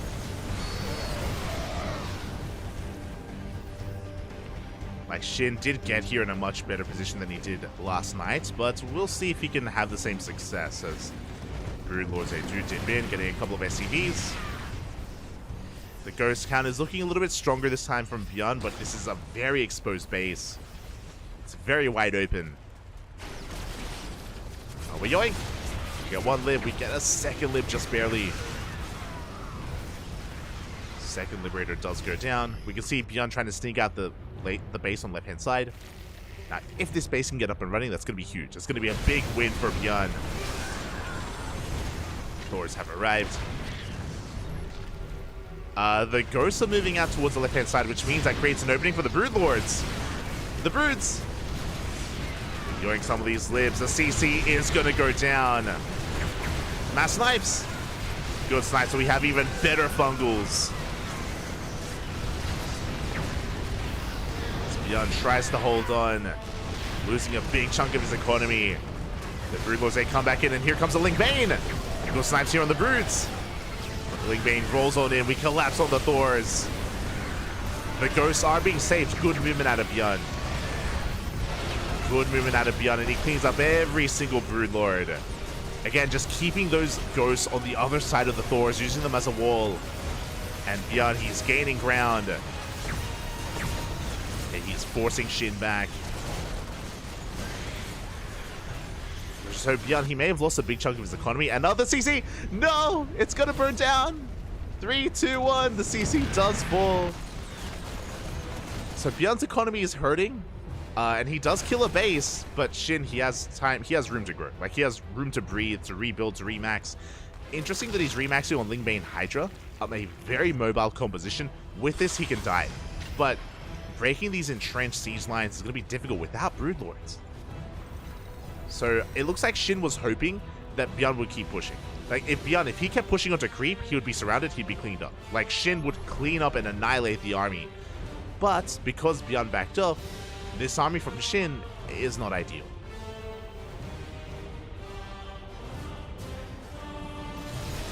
Here we go. We can see Shin trying to find a way to dive in, but is denied.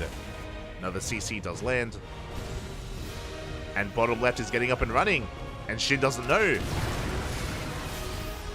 He threatens a dive. Looking at the vision here, yeah, Shin, he does have an Inkling. Does have an Overlord here in the bottom left. He can see the mining. But I don't know if he himself has noticed, because he needs to do something about this. It's not even a planetary, it's an orbital. And we are muling so hard here. This is key. This is doing so much for Bjorn.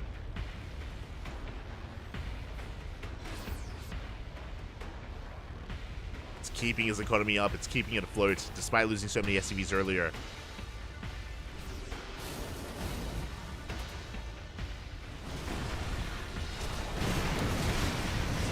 Shin rotating around and doesn't quite get the base. We'll pull back. Bjorn pushing on the left-hand side. Very little creep here, actually. Uh-oh. Shin doesn't see this. Until now. Shin rotating around. Bjorn does see this. He's aware. Does maneuver with his ghosts. Good snipes as well. Again, Bjorn, he does have the superior army. And Shin is having a really hard time engaging. Spoke about this, but without spellcasters, without Broodlords, and here we go, the Broodlords are coming in. Oh, but they're getting caught out.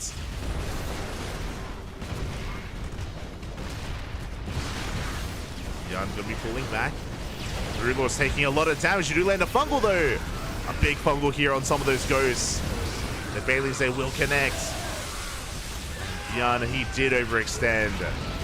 The Broodlords are gonna keep on pushing forward, and we do not get into the mineral line, just barely. Shin backs off. That was a good fight for Shin. Like, the arrival of the Broodlords was very necessary there. But again, this space is still up and running. We have a planetary on the way.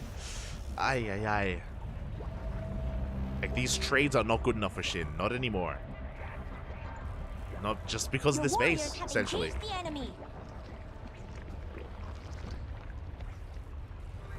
And Byeon is taking another, and Shin cannot allow these CCs to get up and running. Instead, Shin, he's hoping to win with, like, a head-on fight, but it's so difficult to pull that off. We can see Byeon rotating over towards the left-hand side. He's assuming that there's going to be an attack here at this fresh mining base. Shin pushing forward once again. Scan reveals the position of the Broodlords. Byeon rotates over. Yeah, there we go. The fight going to occur here on the right-hand side. Spores are pushing forward. That will help against some of these libs. That will help, but the spores, they go down instantly. Decent abduction.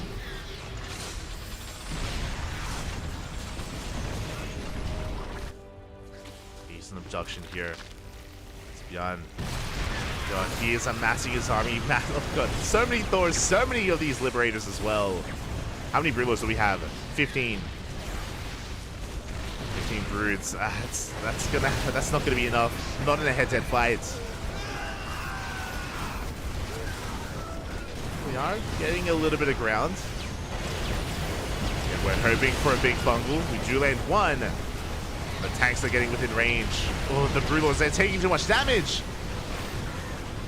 We had 15, we're down to 10. We're down to 10 Broods. The Thor is doing too much damage, and Shin, he's losing far too much here.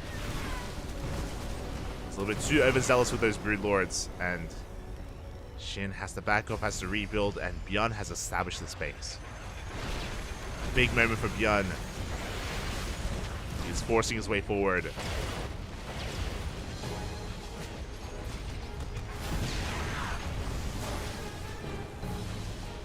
And unlike the previous game, unlike last night, like Byeon, he has a good economy. He has a very strong economy right now. We go for a big dive.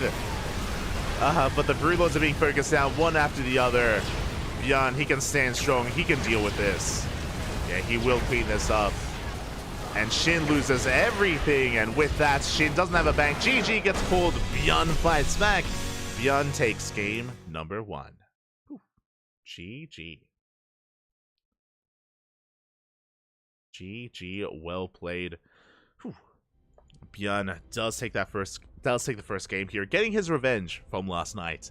Can he go all the way though? Can he take the series again? Unlike the previous game, or unlike last night, it did look like Shin was tunnel visioning. It looked like Shin was hyper fixated, maybe overconfident, and hyper fixated on these main pushes. And last night, Shin was going for constant run bys. He was going for constant counterattacks and constant harass. And that wasn't happening here. Shin had a good fight at the third base of Byeon, that is true, but he never did anything about bottom left. He never touched that base. It got up and running. It was just a fresh mining base, a full mining base for Byeon. And it allowed Byeon to sustain himself, to sustain his losses, and to snowball out of control. And Shin just wasn't doing anything about it, and with that, Byeon takes it. Does take game 1, but now we're getting into game number 2. Let's go.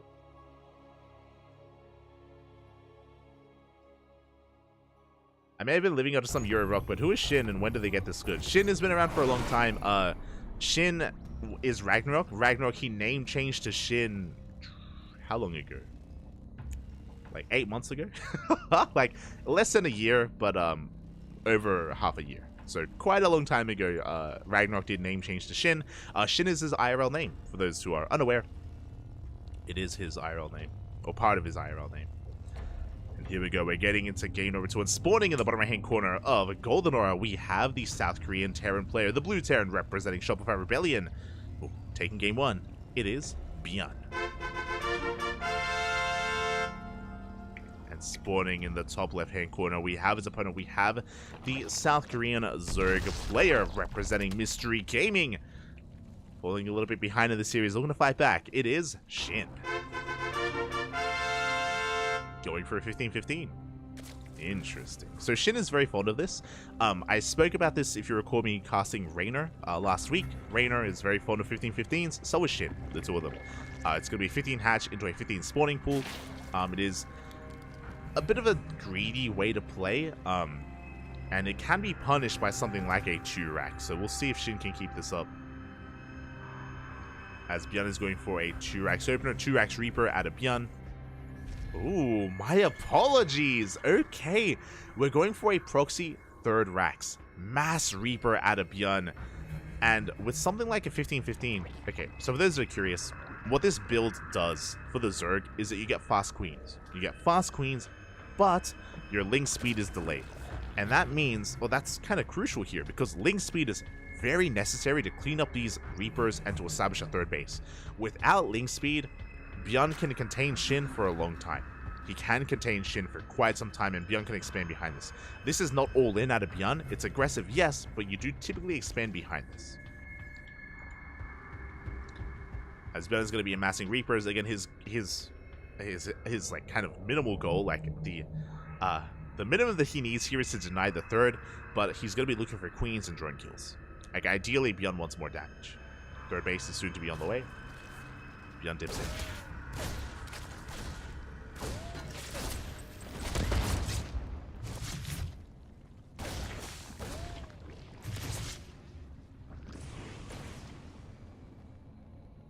Here we go. Reapers, they have revealed themselves. 3rd base still not taken. Byun does confirm that. He confirms the lack of 3rd. Doesn't find the drone. And he is just amassing more and more Reapers. Here we go. Meanwhile, again, we already have those first 2 queens. We have a 3rd and 4th queen about to pop out as well. Again, this is the power of a 15-15. Link speed is now in production, but it's still a ways away. Byun going to be dipping on forward here, trading with the queens. Can he get one? Does deal a lot of damage. There's that expansion on the way for Byun. As we mentioned, again, this is not all in. You transition out of this. 3rd base now on the way. Can Byun deny it? As he's going to rotate around. Dancing with the queens instead.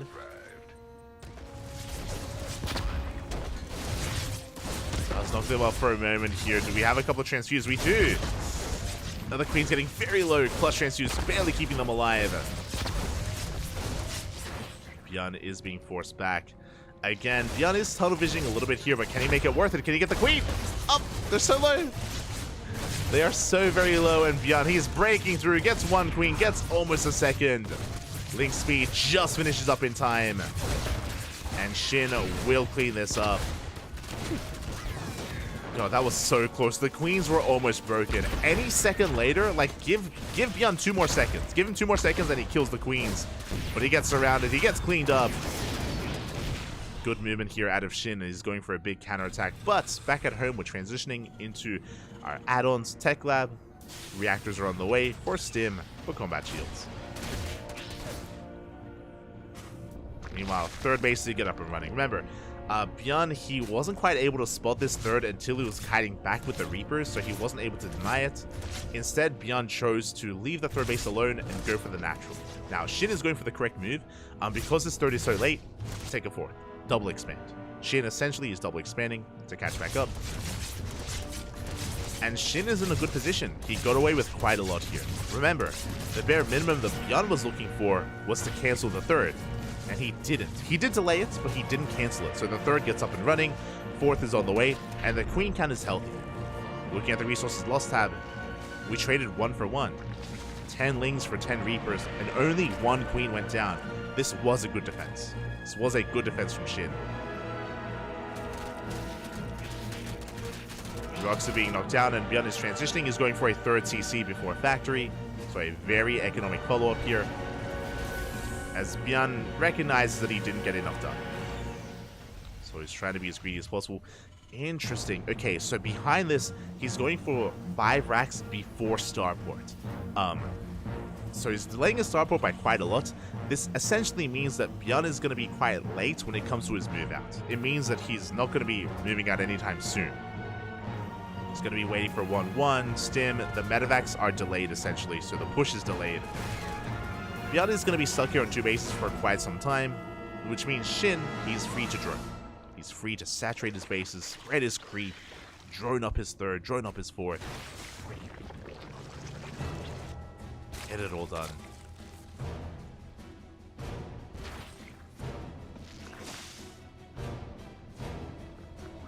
And from here, Shin, honestly, he can join up to 80. Like, he can join up to 80 and take a fifth.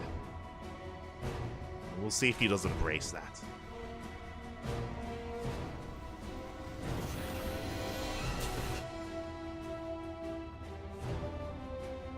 We shall see, as Lings are going to be just testing the waters here, rotating around, getting eyes on the third. Good morning, Dazzy. Good morning. Ooh, we're going for a Bane Bust. Oh my god, okay, Shin. Cutting workers at 71, not joining up to 80.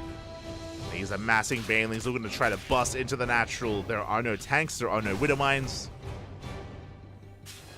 The Marines are being dragged out of position, and here comes the Bane Bust from Shin. He's going for the wall, going for the depot. He does waddle in towards the middle line. He will not make it in. Oh, pretty good defense actually from Byun. Did lose his wall, but that was a little bit haphazard out of Shin. A little bit disjointed. He's going for another bust. He's not stopping. I'm concerned. Again, that wasn't an efficient fight, and I mean, he will have Bailing speed. Bailing speed will be ready this time. Oh, but the tank does arrive. Oh, Shin bleeding out a lot of Lings. Not like this. He's going for the Marines, but the tank does get a lot of volleys off, and Shin is droning. He's droning up behind this. Now he takes a fifth base.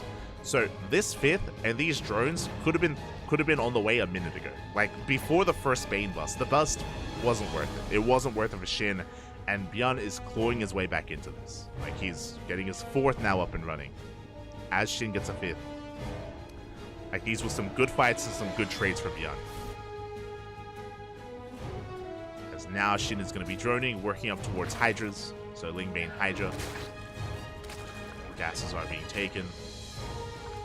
But again, Shin could have been here a little bit earlier.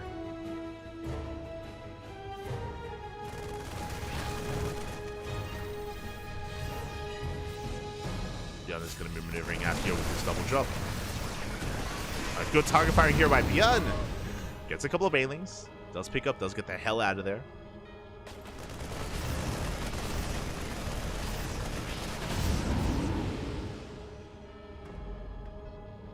Let's get out of there. Going to be threatening a dive into the main base. Going to be threatening the fifth base as well. Shin trying to keep up. There we go. Drop is going to be revealed.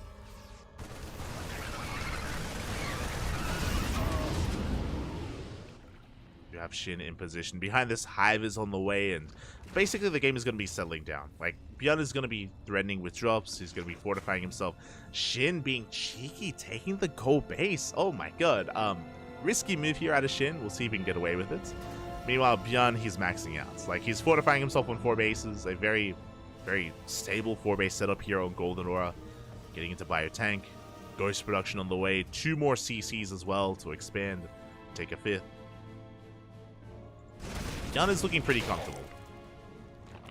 Like, yes, Shin is maxed, but Shin is going to have a hard time pushing into this. He should have a hard time pushing it. With Vipers, Shin can break these siege lines, but we don't have Vipers yet. Still lacking those Vipers.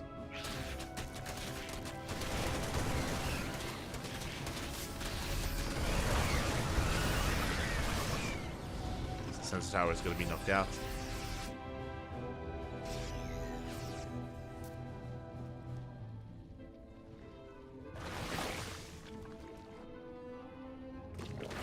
Shin going to be pulling back here to have that Greater Spire on the way. And Byun is just working on more CCs. Oh my god. Go base hasn't been scattered, I believe. So, like, on the one hand, Byun has been just fortifying himself on 4 bases and maxing out, but this does mean that Shin has free map control, and it does mean that Shin has free reign to expand and do stuff like this, like take the gold without any issue. So it was really wise of Shin to take this base, and he's getting away with it.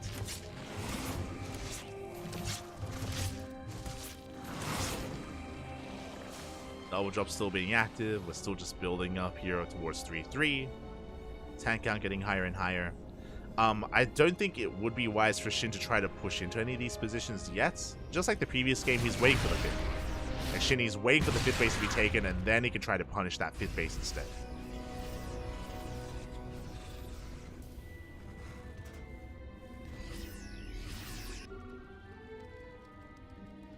Scan reveals the Lingbane. Oh, Yoink. You shut down the Medivac. Nice pickup there for my Shin, but by this point, like, Bjorn didn't really care too much about that drop. And what he cares about is this 5th CC. There we go. Tara, Sensor Tower, CC's on the way, soon to be planetaries. Scans, does get eyes on the gold. And Shin, this is the moment where he has to try to break this position. As he tries to move in, Bjorn knocking down these lings. Delay his opponent. Tank's gonna be going down. We get 1, we get 2. With Picos. 2 tanks do go down. Shannon gonna rotate around instead. Looking for a way into this mineral line. Okay, he's aware of the 5th. Where are we headed? Does have to be careful not to bleed out too much. does have to take care. Waiting for 3-3. No additional tech yet. We have a Greater Spire, but no Ultra Cavern. And here we go for the 5th base. Yeah, we collapse here on the Planetary. Big piece here on the Vipers. But the Blinding Clouds were already thrown down, and the Planetary will fall. We get the Planetary, and we force a cancel on another CC. Alongside 7 SCVs. Not a bad fight here for Shin, but I mean, I say that he does plummet in supply. He has some remaxing to do, and there it is. Corruptors. Soon to be Broodlords. Broodlords are going to be on the way, but we're already building up towards Thors and tanks. So just like the previous game, Bjorn working towards Thor tank lib ghost. It's going to be Bjorn's composition. Meanwhile, Shin has to get out of Lingbane Hydra. Lingbane Hydra is not efficient enough, not against this army. We spoke about this before, but Lingbane Hydra is a really good composition to fight onto creep and to trade with bio, not to push into tank lines.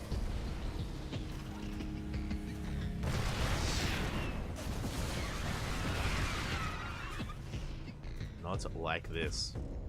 As Bjorn is retaking that 5th CC. Likewise, Shin is going to need eyes here on top right. Now, there are significantly less bases to take for the Terran. There's like 1 extra base here for Bjorn. So this map is more congested. It's a little bit more difficult to really get into a longer game, or to sustain yourself in a longer game. Maybe a better way to put it, but here we go. The Broodlords have arrived. Do we have any Infestors? No. Ooh, no Infestors, no Fungals. Broodlords are pushing forward. Big snipes go off. We have 10 Broodlords left. Take down the tank. Pushing forward. Again, the snipes going off again. Barely doesn't kill a Broodlord, but now the Broodlords are finally going to be going down. 2, 3 Broodlords. Snipes out of Bjorn. Again, there's just no Fungal to really punish those ghosts. He got 5 Broodlords. There's only 5 left. Here we go. Shin once again collapsing with his ground army. Going to Liberators, rolls in with his Lingbane. And we do take down some of the ghosts and 21 SCVs. That's what's important. At the same time, a drop here towards the north going to be dragging Shin back home. Big snipes here. Shin getting pulled out of position.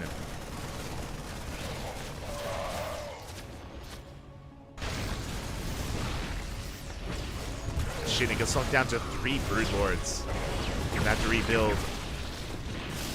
But overall, I think that Shin is in a better position as he gets us around on some of these units, does trade with some of the ghosts, with Lings. Even though Bjorn, he's resetting the Broodlord count, that is true, Bjorn, he lost a lot of workers. He just lost, what? It was 19 SCVs? It was crazy. A lot of workers did just go down. And Shinny's remaxing, he's doing it again. And the Thors are so low. Yeah, Thors are going to be falling. We are going to be pushing here towards these Liberators as well. 2 more Thors have arrived. Good target firing here on the Vipers. Vipers get picked off. These Corruptors are overextending. Shin, can he break through? He barely is. He's barely breaking through. The Bailings, they head towards the Ghost. The Ghost will survive. Shin has to pull back. But here come the Hydras, and Shin, he doesn't want to stop. Shin is rallying everything across him, and he is barely breaking the army here of Byun. Takes down the tanks, takes down the Ghosts. Oh, and he gets barely one more tank. Likewise, behind this, gets into the mineral line. Good sniping here with some of these medevacs. Lings are rallying into that 5th base. It's a planetary, sorry, it's not a planetary, which means we can break through. Yeah, Byun is being pulled apart. The goal base this time working in favor of Shin. GG gets called. Byun cannot keep up. And Shin will take game number 2, tying up the series 1-1. GG. GG, well played. Whew. Again, on Golden Aura, Shin, he was able to gain a lot of map control because of the opener. Remember, winding the clock back. A lot of StarCraft does, like, openers are pretty important. And the early game is very important as well in StarCraft. And remember, Byun, his 3 racks Reaper didn't really pay off. Wasn't really ideal. Oh. As we are getting ready for this.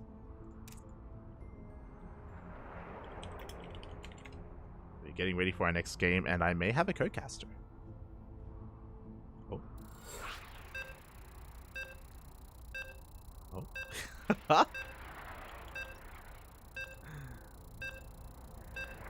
Do you want to join Bappy? Okay, we'll see. We'll see. As we're getting into the ace match, getting into game number 3. But yeah, speaking about that last game again, when it came to what was occurring between Byun and Shin, Shin, he gained a lot of map control really early on because of the failed proxy 3-axe or the failed 3-axe build of his opponent.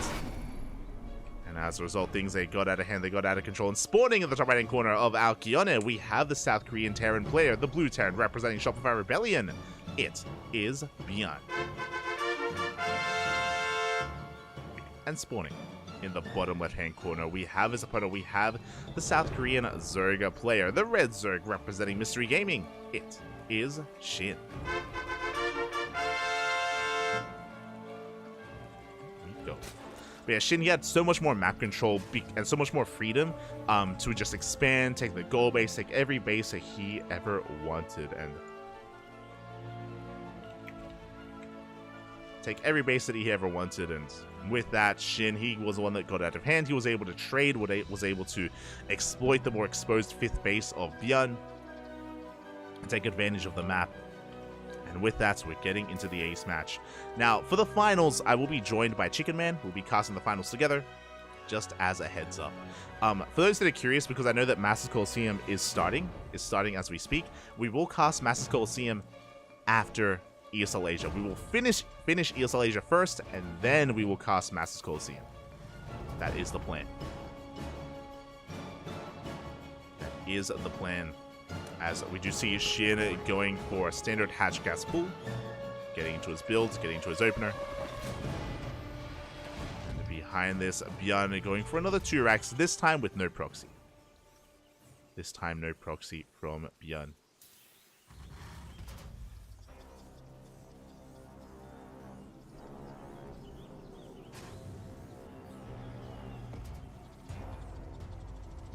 As we are just going to be settling into this.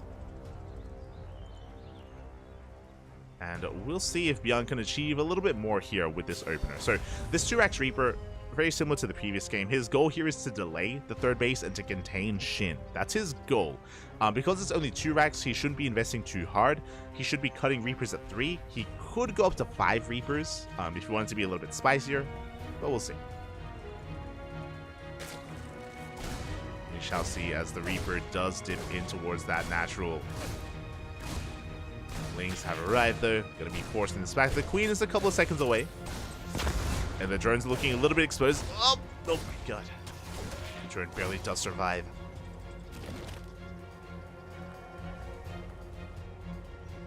And Byun will pull back.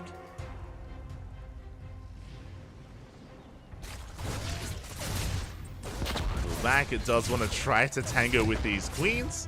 Meanwhile, Shin taking the gold. Let's go. Gold base is on the way for Shin. Vámonos, papi. Vámonos.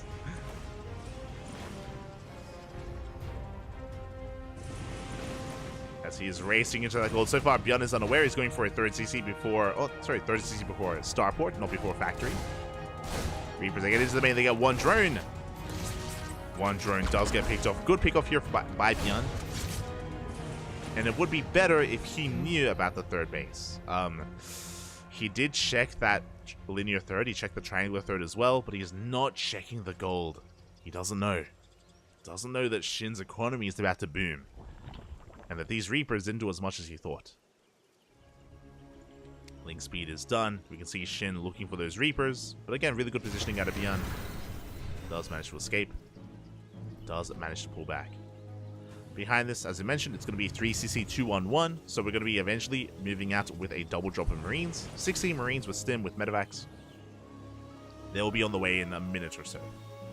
Which means Shin has time to set this up. There we go. We're going to be droning heavily here. Saturating the gold. It's going to be on Shin to spread as much creep as he can. He has to spread creep. He needs to connect these bases to keep them safe here from the Medevac drop. Again, Bjorn is going to be quite maneuverable with this, as 2 Medevacs are on the way. And Shin is still back at home droning.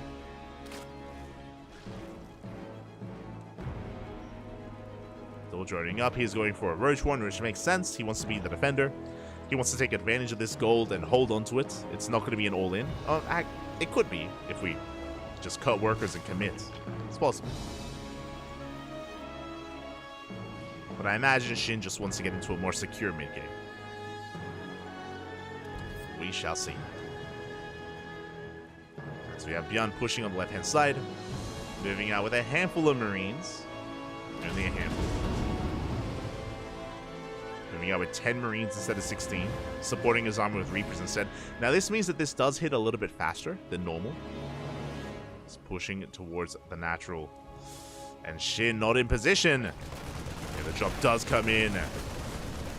Yeah, Shin just completely out of position, not ready for this. Drone's going to be going down. 3 workers, 4 workers already. And we deny so much mining time. This is getting out of hand. This is getting out of control. The queens are going to be going down as well. We get 1, we get 2, and can we end the game with this? We could. Here come the reinforcements. The roaches, they finally come out as well. And we go for a 3rd queen. This is too much. 3 queens and 5 drones. Ay, ay, ay. Again, Shin was just not in position. He didn't see the drop coming out. He was actually at his 3rd. He wasn't at his natural. And Bjorn is getting too much damage done with this. And now he's aware of the gold. Now he checks. Now he knows. Now, on one hand, because we have the gold base, Shin can afford some of these losses, so he's not in as a bad position as he otherwise would be. That is true. I do have to like bring that into mind, the fact that he has the gold, so he can you know, have a bit of a better economy, and he can reinforce a little bit better as well. But still, losing 3 queens was brutal. 4 queens, sorry, not even 3. And with that, Bjorn, he has momentum. He has momentum. He's gonna keep it up. Gonna be reinforcing with another drop. And we'll see if Bjorn can find even more damage. For now, though, he's just chilling back at home, working on tanks, 2nd factory, which means 4th CC. Roach is gonna be they're gonna be forcing this back.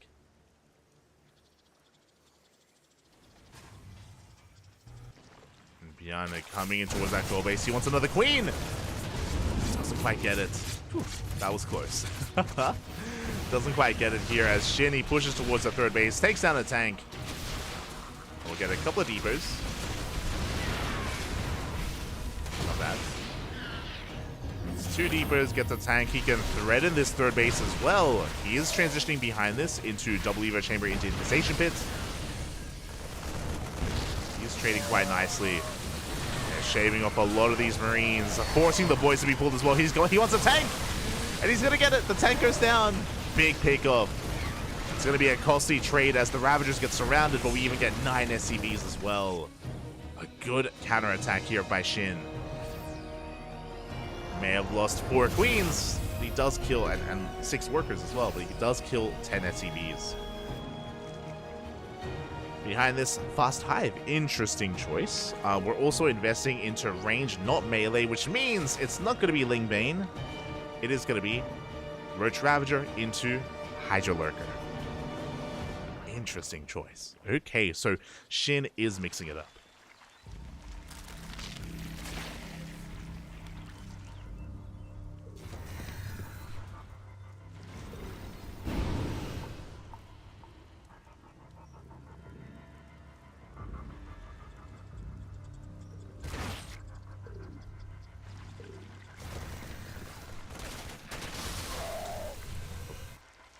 As we do see the Lurker Den in production.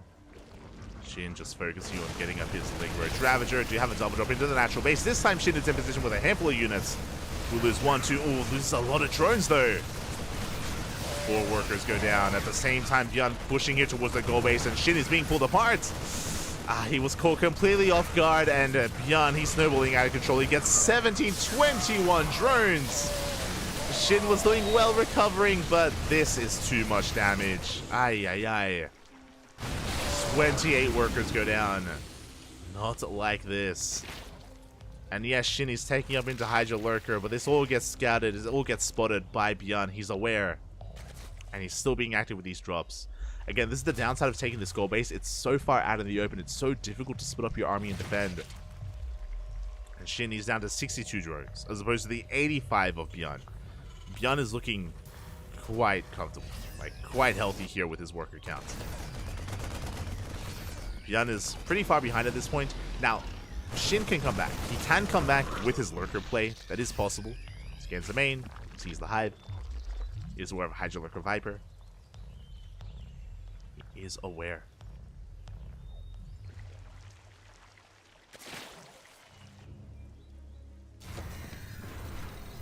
Bjorn is going to be amassing his army here in the center of the map, working on Ghosts, Liberators, refining his army even further. This is where he can be much more aggressive this time.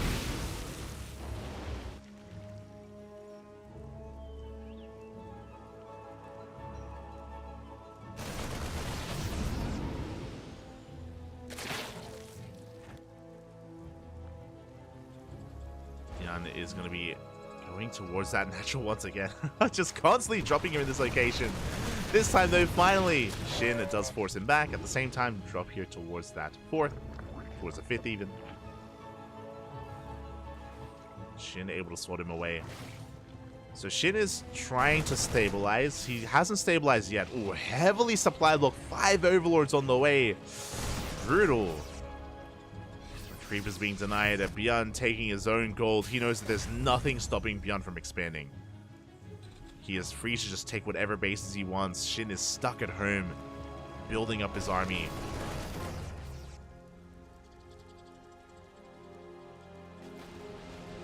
And he will eventually get into Lurkers, that's true, but because he got scouted, Bjorn is going to have tanks, Liberators, and Ghosts. Like, he has an answer to Lurkers. He's fine. It's going to take more than just an army composition for Shin to break through. Once he's able to max out, Shin, he needs to gain map control. He needs to try to punish some of these fringe bases here of Bjorn. Oh, but the Bile! Oh my god! The Biles! We take down 2 full Medivacs. This is a good start. This is a good beginning of the comeback here. Ooh, 1 Lurker gets sniped. The best trade, but getting 2 full Medivacs is it's something. It's a start.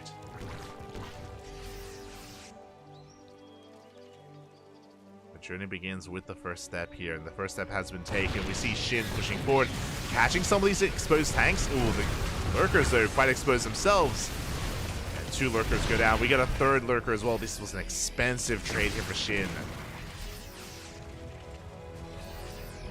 Losing 3 Lurkers for not much damage. At the same time, Liberator's still wreaking havoc. Getting 9 worker kills. Lib was cleaned up.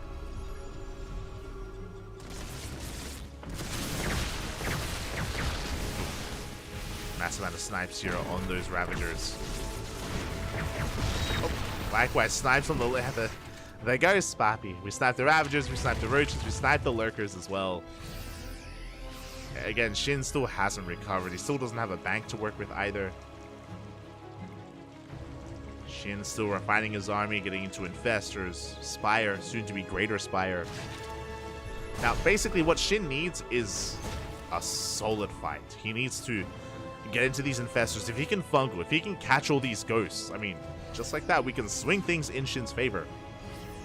Otherwise, if we can get into a mineral line, if we can pull off a run by, maybe pushing in towards, like, in between the natural and the third, for example.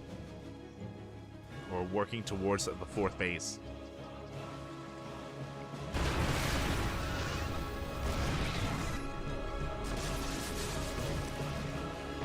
But before that, Biani's pushing right through the center. And Shin is having a hard time. He yoinks one ghost. Let's pick off one ghost in the end, which, I mean, it helps. Something. Greater Spires on the way for Broodlords. We yoink two of those tanks. Not bad. Snipe's going to be connecting. Ooh. With Roaches. Bit of miscontrol there from Shin. Burrowing and using even more. I think he was just trying to burrow his Lurkers.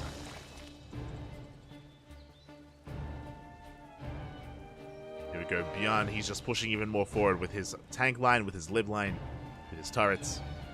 Another base is being taken. This is a base that Shin has to do something about. But right now he's hyper fixated here on the main push. We're gonna yoink whatever we can, but we get like one ghost and one medevac. It's not enough. And Biani's just bullying back this army. And these Lurkers, they don't really cut it. Not anymore. They are outscaled. Lurkers can be good in the mid game, but here in the late game, they, on their own, they can't really achieve too much.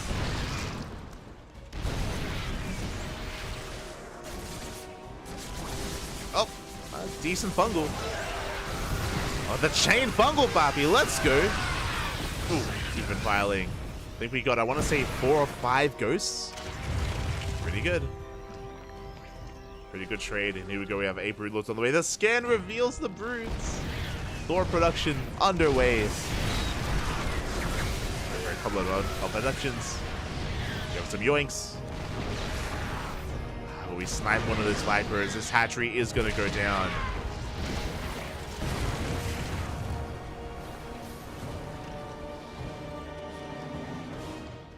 Biani's content. He backs up. Regroups. Does refine his army, making room for more Thors and more Liberators. Again, mech ghost is what he wants. Just like the just like game 1. Meanwhile, top left is up and running. We're working towards even further top left. Bases are uncontested. And Biani even expanding towards the bottom right as well. Well, the map is being cut in half, and this is favoring Bian. He's just free to take more and more bases. Planetary is already on the way. Shin, unfortunately, he doesn't see. He doesn't see the CC being thrown down on location.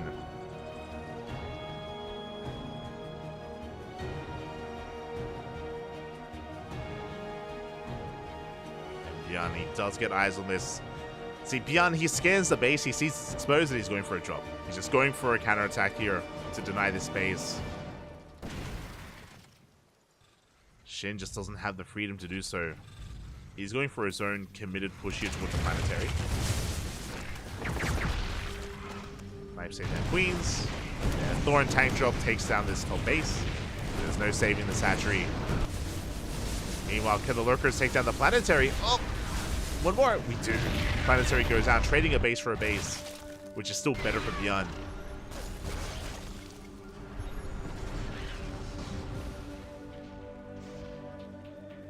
Bian is still in a better position.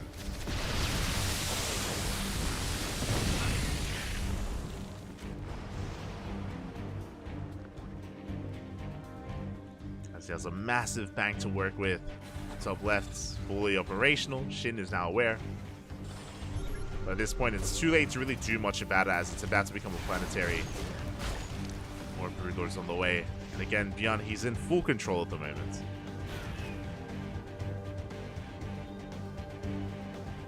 He's in full control. Now, just because he's in full control doesn't mean that he can just, like, A-move across the map. That's not how this works. He still has to be very careful, as he has a delicate army to micro. SCVs are being thrown away. Good snipe's going to be going up.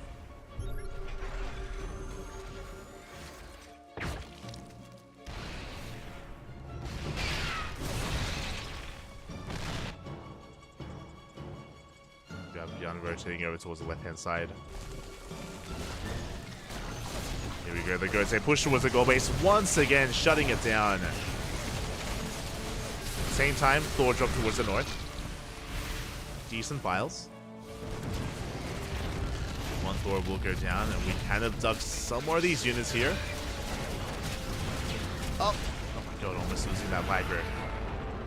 Overall, a good cleanup here by Shin. Takes down the Thors, takes down the Ghost. Meanwhile, Beyond still taking advantage of this position. He's going to take down this center base. Shin is reinforcing a little bit further here towards the left-hand side, so it looks like he does want to push towards his planetary, but the planetary has 2 tanks to support it. Can Shin break through? I mean, he needs to, but can he? Oh, the Vipers! Oh, brutal. We do blind encounter the tanks, though, which could just be enough. The baitings, they roll in, and then we'll crash into the mineral line. 16 SCVs go down, 25 workers go down. Oh my god. Reinforcements do arrive, but we do shut down the economy. We do shut down the mineral line. A good run by here by Shin, but it does feel like we needed this earlier. And I mean, Beyond is already throwing away workers. He already doesn't care about his worker counts. He cares about mules. And sure, Shin, he may have killed a mineral line, but Beyond, he's going to kill a base.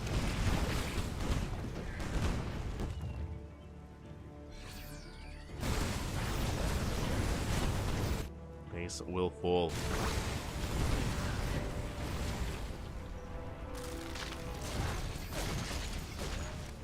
Likewise, Beyond gaining ground towards the south. They'll scan the Broodlord army. How many Broodlords do we have? 12. It's an okay Broodlord count. It's okay. Broodlord's pushing forward. Yeah, they can trade very nicely here against the Ling Bane. Oh, the Vipers! Oh, my massive catch here. 1, 2 Vipers get picked up. A third Viper as well. Shin is being pulled apart at this point. We have the Ghost Army in the center. Big EMP here on those investors. Additional Vipers are on the way, but good kiting here out of Beyond. At the same time, this one Liv going ham. We have detection. Beyond does overextend, but he takes out another base, another full mining base as well. 16 SCVs. Sorry, 18 drones, I should say. Shin trying desperately to expand here on the right-hand side. Meanwhile, Beyond is still just rolling on in. 4 tanks in a dream. 4 Thors in a dream. Shin should be able to deal with this with his Broodlords. As he forces back the Thors, though. Beyond going to be pulling Shin left and right, pushing towards the right-hand side. The Broodlords are out of position. They're fighting toe-to-toe with the Thors, and we do focus on 1, 2, 3 Broods. A lot of Broods are going down. Not a good trade here for Shin. And he just cannot keep up. He's been on the back foot almost the entire game. Ever since Shin lost all those drones, when we had a drop in the natural and a drop at the goal base, like, Shin just was not able to recover from that moment. That was the moment when Beyond took control. And he never let it go.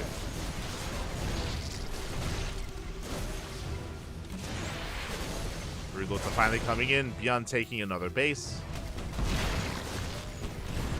Does have eyes on the fresh mining bases here of Shin. Snipe's going to be going up. These brutes are so softened up. We have 5 Brood Lords left. We have 4 Brood Lords left.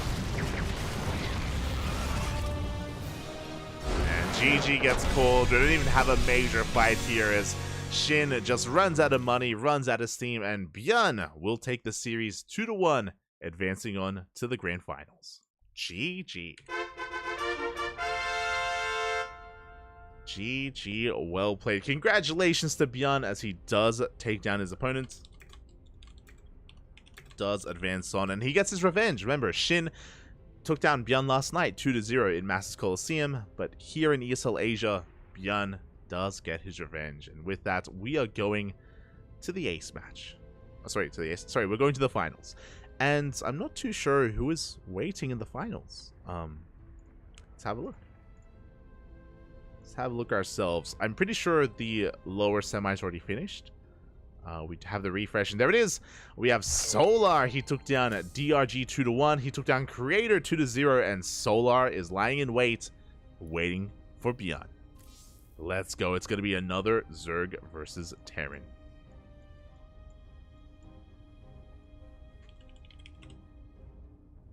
Let's go.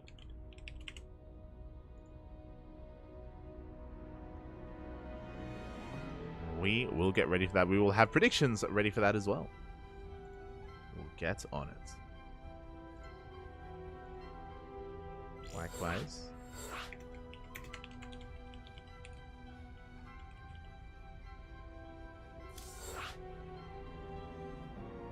Also just trying to set up all of our text files as well.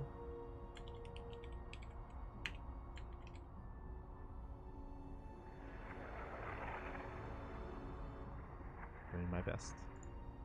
Huh.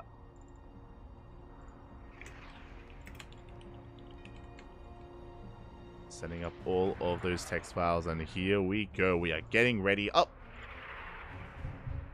Hello. There he is. Papi. Good morning, Chicken Man. Good morning. How have you been? How have you been? What time is it in the land of the Americans? Pretty great.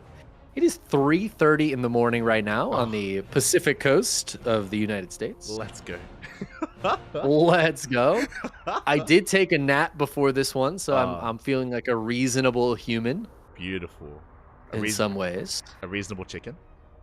A reasonable chicken. Beautiful. Well, actually, no. If I was a reasonable chicken, I would be asleep right now. Chickens, they sleep when it's dark. It's true. It's true. They're pretty good at that. They're pretty good. Yeah.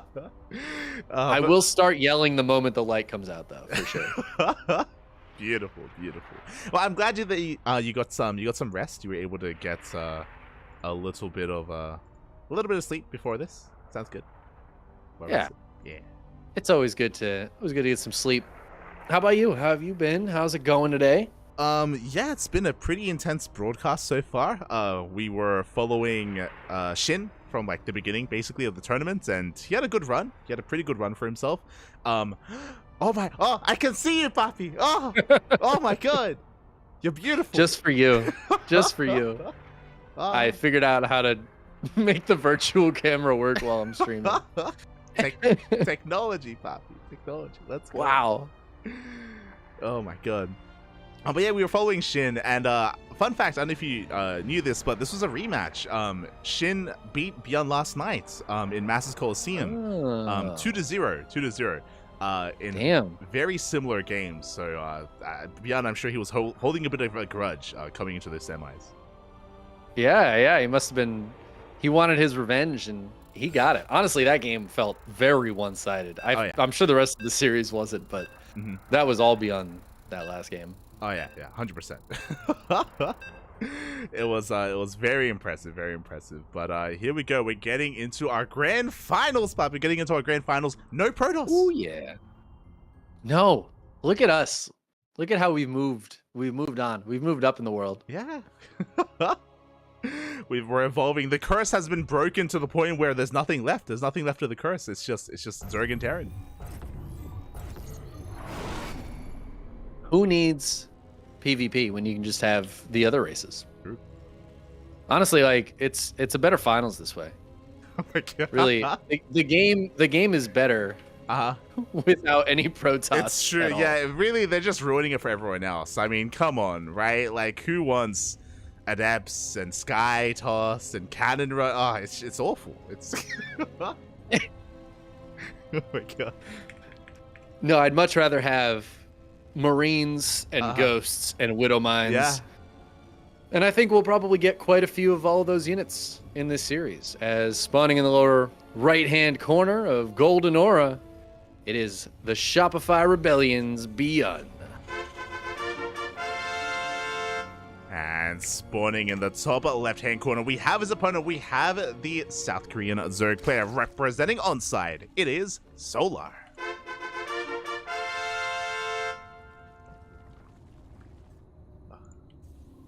How was the broadcast over on your end? How were your matches? What'd you cast? Quite good. Started out with DRG versus Showtime, which was a pretty solid start. Showtime played last week too, and I don't know. Part of me wonders, like, is he in Korea or is he just playing in the EPT Cup to practice with Ping? What is going on in here? Let's go. Hold on. So fun fact, Beyond did this very same thing against Shin on this very same map as well. Didn't work, but he did do this against Shin with mixed success. It's going to be a 3-Rax build here from Beyond. The 3rd Rax, of course, is going to be proxied. It's Mass Reaper here from Beyond. Yeah, I love this. I mean, I feel like the the 2-Rax opener, 2-Rax Reaper opener has been a little less common, except for from Beyond. Yeah. But I haven't seen the 3-Rax variety very much at all.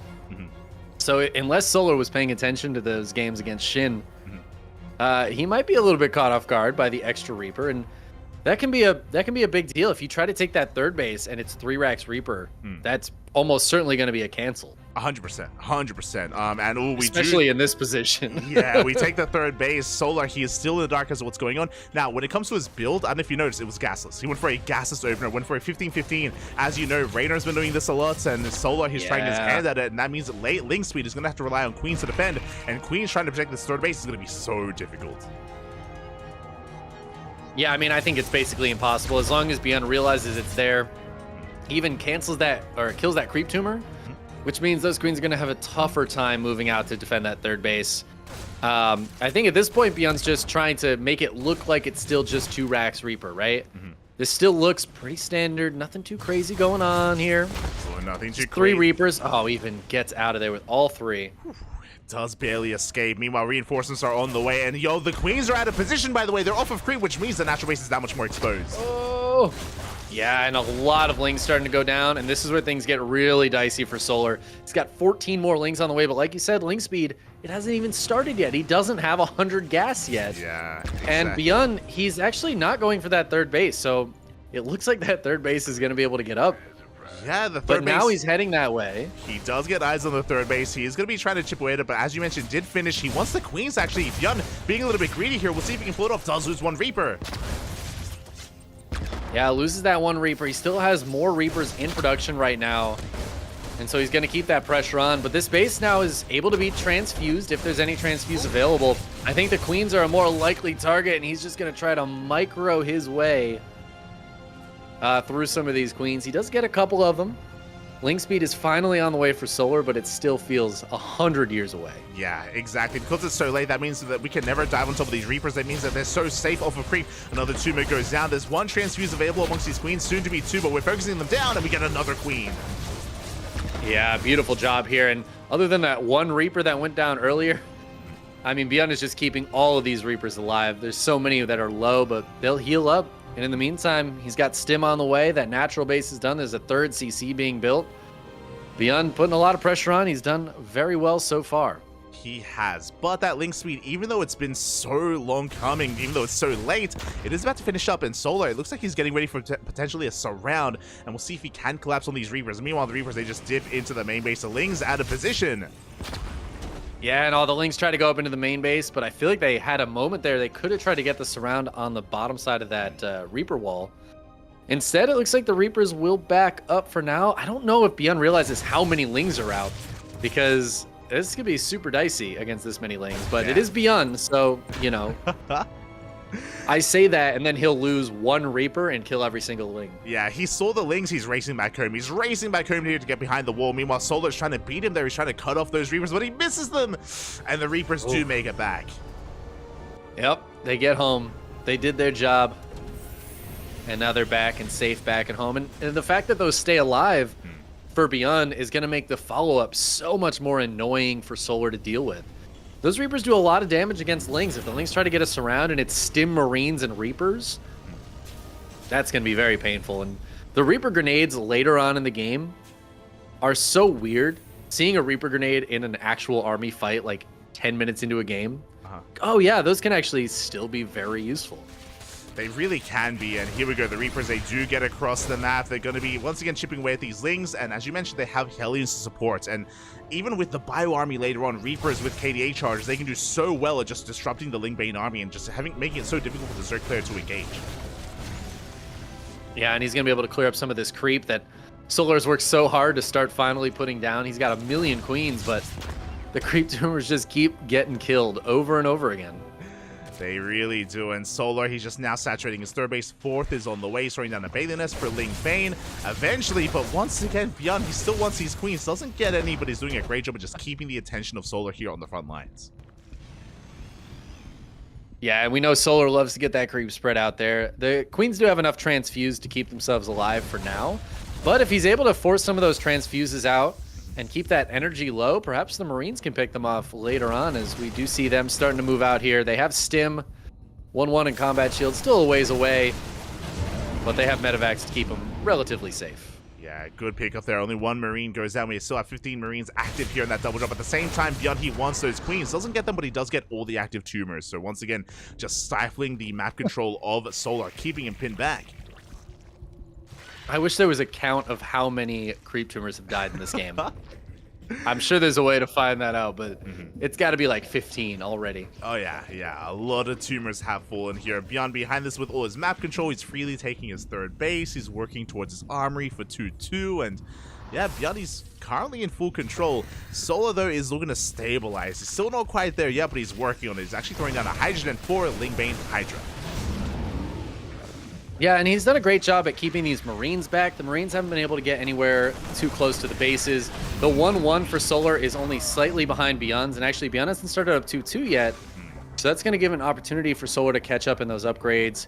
His Bane speed is on the way. I think Solar has actually done a very good job stabilizing off the back of what felt like a really annoying early game Reaper pressure. Yeah, right. Like, he got his third base. It wasn't delayed. He did lose queens, but he didn't lose many workers. Like, he didn't really lose too much of his economy. So it could have been a lot worse. Could have been so much worse for Solar. And here we go. The tanks are sieging. Beyond going to be committing here to try to shut down this fort. Yeah, Beyond is committing very hard. He never started up that 2-2. He's just focused on Marine production right now and keeping the pressure on to Solar. Solar is desperately trying to wait for centrifugal hooks to finish. There it goes, and now he's going to be able to try to get a wrap around here. He's got to get those Banelings on top of the Marines and the Reapers, but the tanks, great focus fire from Beyond, is going to send those Banelings back home. Yeah, the positioning, the focus fire is just too damn good. This fourth base taking a lot of damage. We do try to engage, but the Ling-Bane is stuck behind the queens, and this hatchery is so low.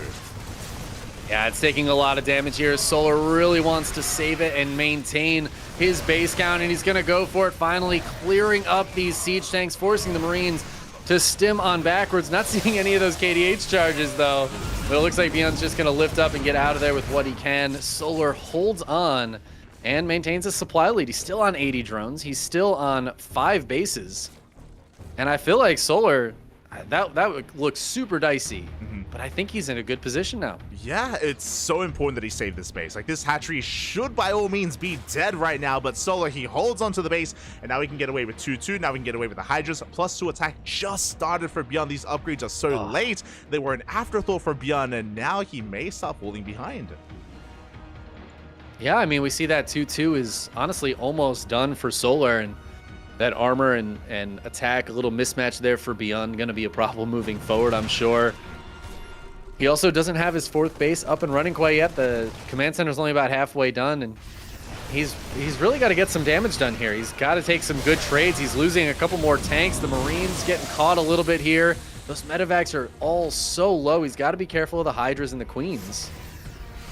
He really does, and he's relying on his multitasking, on his split push right now to try to keep up with the Baileys. They roll in, they will not connect. Clutch pick up there by Bjorn, but as we mentioned, Solar, he's about to max out. Like, his economy has been left untouched. He's been in 80+ workers this entire time. Hive is done. We have Adrenal, Ultra Cavern on the way. Solar, he is running away with this. The one thing he doesn't have is creep spread. Like, thankfully for Bjorn, he has stifled that, but outside of that, Solar looking strong. Yeah, I mean, this is definitely Solar's game to lose at this point. Bjorn was looking very promising, but he is on almost a completely Marine composition right now. It's just Marine. He's 84 Marines and 4 Reapers. That's his entire army. And like you said, that Ultra Cavern's on the way. There's a ton of Banelings out here that can roll through, and even just a couple connections, these Marines are going to really struggle against that. Yeah, so something that did happen here, and you pointed it out, the 4th base was really late, is that Bjorn was 8-raxing. Like, it looked like a 3-base all-in, which is why he didn't start 2-2, but then he started the 4th base. It looks like he, like, kind of was a little bit of 2 minds whether he wanted to commit to the all-in or not. That's why he's pure Marine, because he was on 8 Raxes, and now he's trying to transition out of this, and it's just such an awkward transition for Bjorn. Yeah, I think in a world where he does kill that hatchery, this transition can work pretty decently for him, but Solar just basically took no economic damage this entire game. 1 drone has died. None of these hatcheries that really should have died went down. His economy's just been untouched, and he's happy to trade units out. And now he's in a fantastic position. He's going to catch these tanks before they siege up. The Banelings are smashing through the Marines. Oh, and that is just going to be it. GG gets called as Solar takes game number 1. GG, well played. Bjorn, he had a good start, but he did transition into an all-in. It was a straight-up all-in from Bjorn, and again, that 4th base, the upgrades were an afterthought, and he just didn't do enough damage. He wasn't able to deal enough to Solar, and he did end up falling behind as a result. Oh. Yeah, a bit of a weird follow-up to the 3-Rax Reaper opening, and I think Bjorn did make a bit of a misstep by not going for that 3rd hatch. I don't think he expected there to be a 3rd hatchery there. Yeah. It's something that took him a long time to realize was happening. Maybe he just really wanted to snowball out of control and kill those queens. And I mean, he was diving on them, but he just barely wasn't killing them fast enough. And I'm sure if he scouted the 3rd base sooner, he would have gone for it. I'm sure that would have been a prioritization for Bjorn. Yeah, because I think if he at least forces the cancel on that, he can stifle Solar's economy a little bit more. He killed a couple of queens, but it just doesn't have the like longevity of damage that forcing a cancel on a hatchery does. Yeah, exactly. And with that, Solar, he bounces back, but it's a best of 5. 5 games, potentially 5 games. We can go the distance. I'm hoping we can. So there's plenty of opportunity here to bounce back, and I doubt we're going to be seeing that 3 racks again from Bjorn, at least not anytime soon. I mean, you say that, but if you doubt it, then maybe Solar's doubting it, and maybe that's the perfect time to go for it again. You're a genius. Think about it.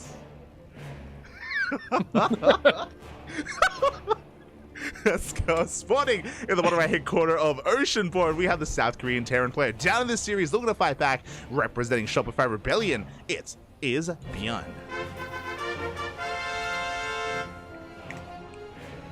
And his opponent in the upper left-hand corner taking game number 1, holding on in a beautiful fashion. It is Onside Gaming's Solar.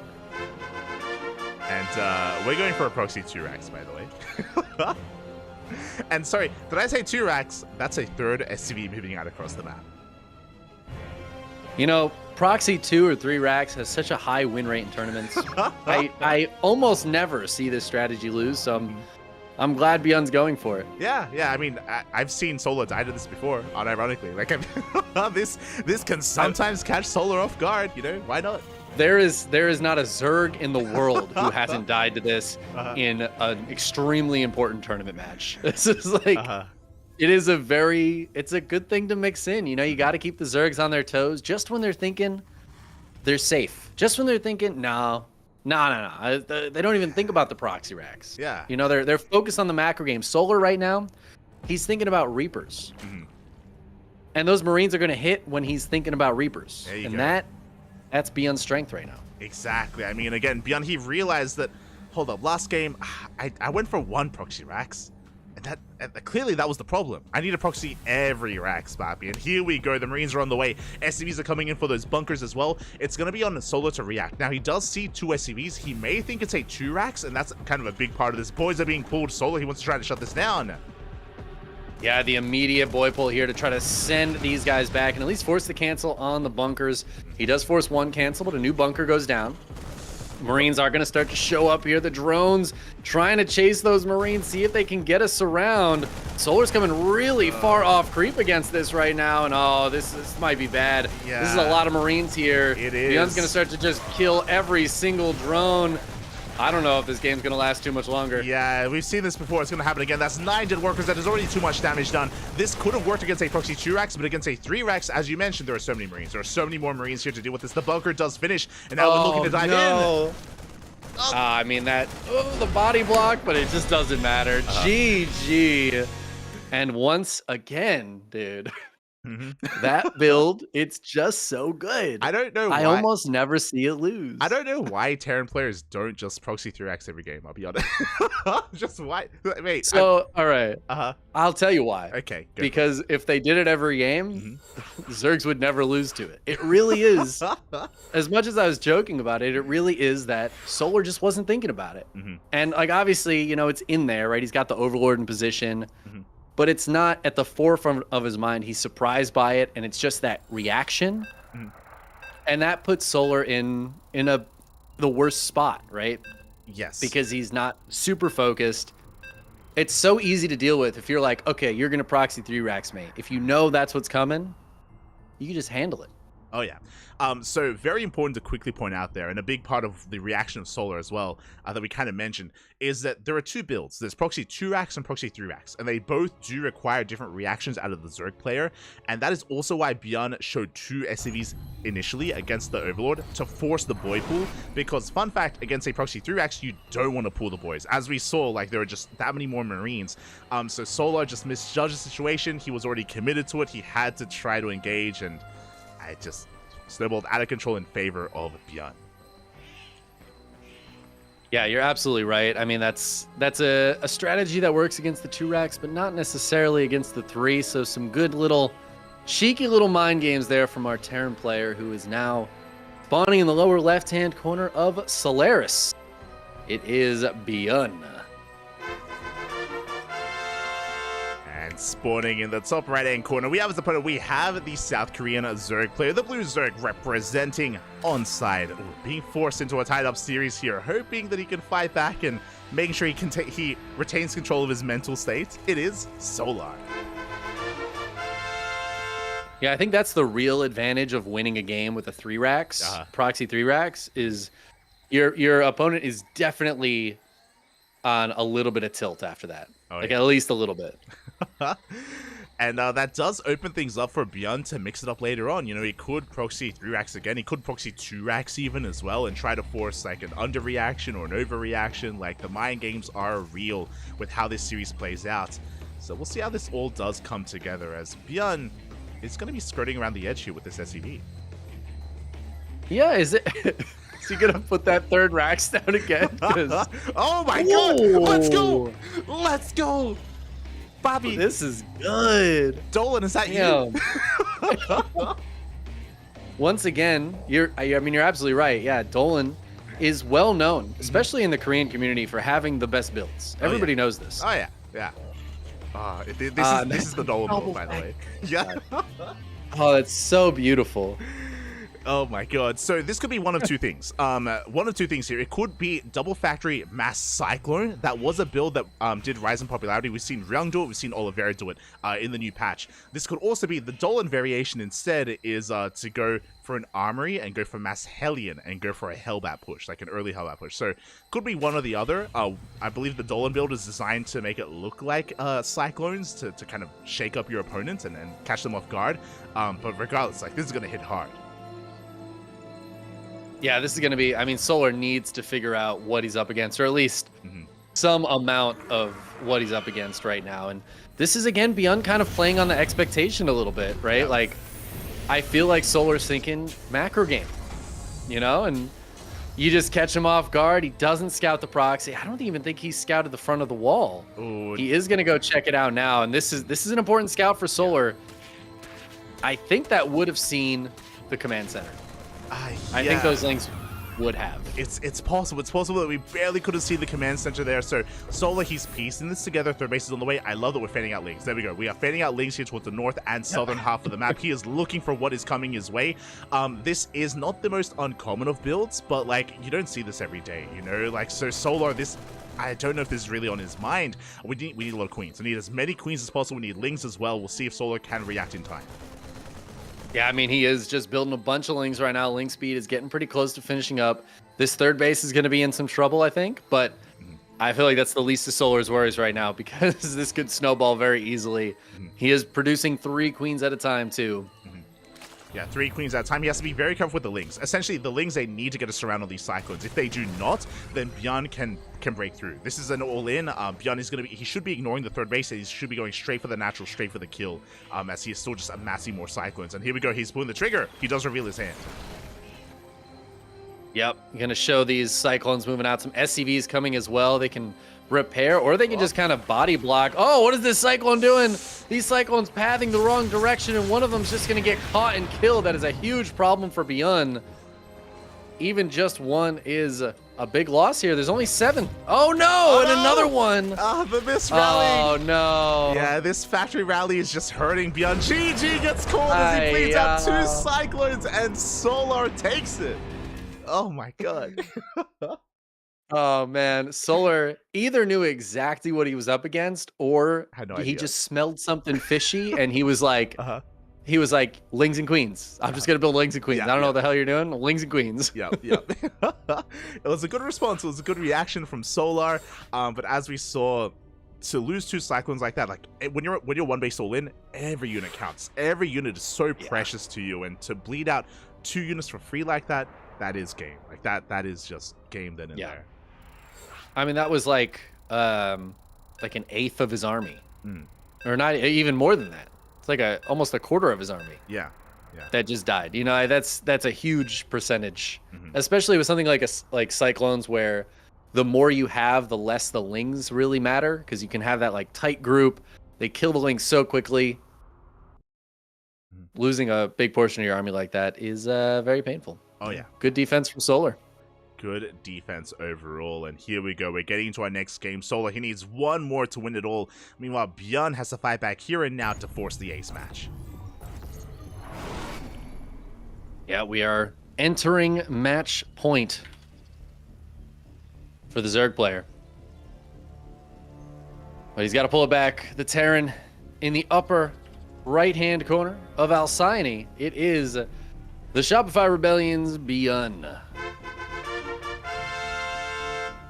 And spawning in the bottom left-hand corner, we have the South Korean Zerg player, the Blue Zerg representing onside. It is Solar. Show us what kind of proxy you got. What do you got, Papi? What do you got? Does Beyond have a date after this? Like, what's going on here? He's just Coliseum. He's like, I don't want to play. Yeah. Oh, is he playing in that today? Yes. He's playing like in 30 minutes or something. So. Oh, that's funny. Yep. All right. He's like, proxies it is. Let's go. Yep. And it's going to be a 3 racks. Yep. Looks like it. And the Overlord is going to scout it. Yeah, so this should be a 3 racks. Oh, wait. Beyond canceling one of those racks is here. Going to be repositioning his proxy. And it looks like because he had the Zolnaga, he saw the Overlord. He knows he can avoid it. No God, dude. That's insane. That can't be worth it. I mean, but I guess it is. We'll see. He's gonna go unscouted. True. Is gonna go unscouted. I mean, if it was scouted early on, then Solar could pull the boys and try to kill the SCVs as they're building the Raxes and try to shut it down. So that does kind of avert that. But we'll see if Solar has a stronger or better reaction this time. That is so funny. It is, of course, going to make some of those Marines a bit later. And Marine production going to get online a little bit later. So Beyond's going to have to wait before he moves up there. Yeah, He has to wait a little bit longer here when he does move in. This time he does have his 3 SCVs. 2 of them are together here towards the left. The other is towards the right, but they are all going to be revealed. Solar is fully aware of what's going on, and we'll see how he does defer or how he does react as he does pull the boys once again. Yeah, he's got a few lings on the way. The queens are getting pretty close. I think he's just trying to buy some time, but the full wall here for Beyond. 2 bunkers and a supply depot. Oh, the Overlord will stay alive. That's good for Solar, because that means he won't get supply blocked. Oh, yeah. Starts up a Spine Crawler. The Queen's trying to poke and prod at these SCVs. It looks like 1 or 2 of them might go down, actually. The bunkers are not finished up just yet. Yeah, 1 SCV did fall. The other is very low. 1 bunker will finish. It looks like we may barely finish the other. The Queens come in, but they cannot get close enough. Up! They want the SCV. Woo. The RNG on that SCV. Oh my god. But it will finish the bunker. That's going to be 2 finished bunkers here for Beyond. The Spine Crawler, though, in a perfect position here. I don't think he can be hit by either of these bunkers right now. Oh yeah, it is slightly out of range of the bunker. Second Spine Crawler does get denied. More Marines are amassing here. Meanwhile, behind this, we have Lings amassing as well. Link speed on the way for Solar. Oh, but he almost loses the Queen. Yeah, clutch transfuse there. Both those Queens are getting quite low. Beyond, I mean, this is a good position for him, but he's not denying any mining just yet. However, the hatchery is down to 700 hit points, and that is the go moment for Solar. He can't afford to lose that hatchery. He's got to try to break this before that dies. 100%. He has to save this space. The Lings are going to be coming on and collapsing on these bunkers. Clutch repair here, keeping the bunker alive. Oh my god. Oh my god, that repair is huge. Wow. And it looks like both the bunkers are going to live. There's more Marines here. All the Lings are dead. The Spine Crawler on the top side is going to go down. The transfuse keeps it alive a little longer.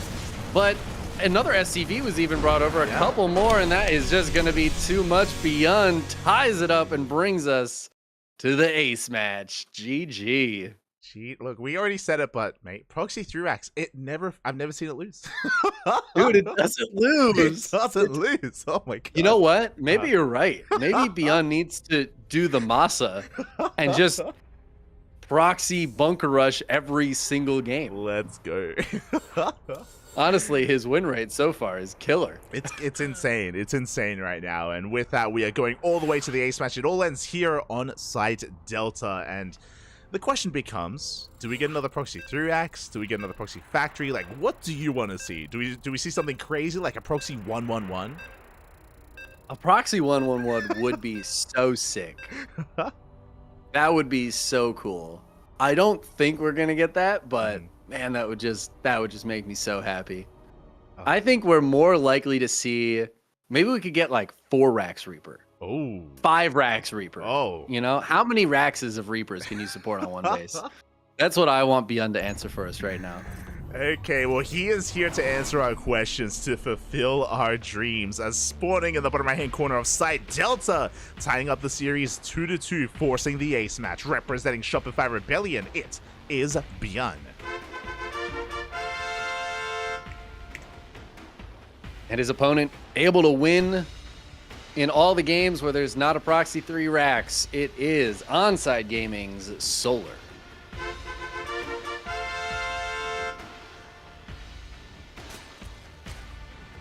I don't see any SCVs out on the map, but it's going to be at least a 2 Racks Reaper, I think. It's true. We do have the wall here on the low ground, and Beyond, he is going to be mixing it up a little bit. He doesn't want he doesn't want to make it too easy. You know, he doesn't want to just ride his way into a win here. He wants to work for it by going for the 2 Racks instead. Maybe this is when he busts out the Dolan version of the Proxy Factory. Let's go. Just to mess with Solar, you know? I would love that. We'll see what Beyond has in store for us. Likewise, I'm sure Solar is a little bit scarred, is a little bit flustered. His overlords are scouring the map right now, looking for any kind of proxy locations. He's trying to keep himself calm, but you know he's just thinking in the back of his mind, I can't lose to it again. I can't lose 3 games out of a 5-game series to a Proxy 3-Racks. Yeah, you can't be that guy. You're already the nuke guy. You know, you can't be the Proxy 3-Racks. Dude. Why'd you gotta say that? That just Solar can't even hear you, but he felt that. You know, he felt it in the ether. I'm sorry, Solar. I'm sorry. But here we go. This time it's going to be a Rax expand out of Beyond. He's going for a special opener instead. Going to be going for, I imagine, a factory here on the low ground instead. Yeah, this is not necessarily what I expect at all. Yeah, it's fun. He changes it up a little bit, and we have a second command center, which we haven't gotten since game 1. So, here we are in game 5, and Beyond remembered that he can take a new base. Yeah. Yeah, so that's good.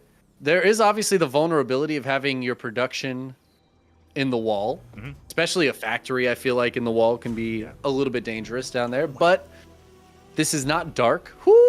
Ooh, sheesh.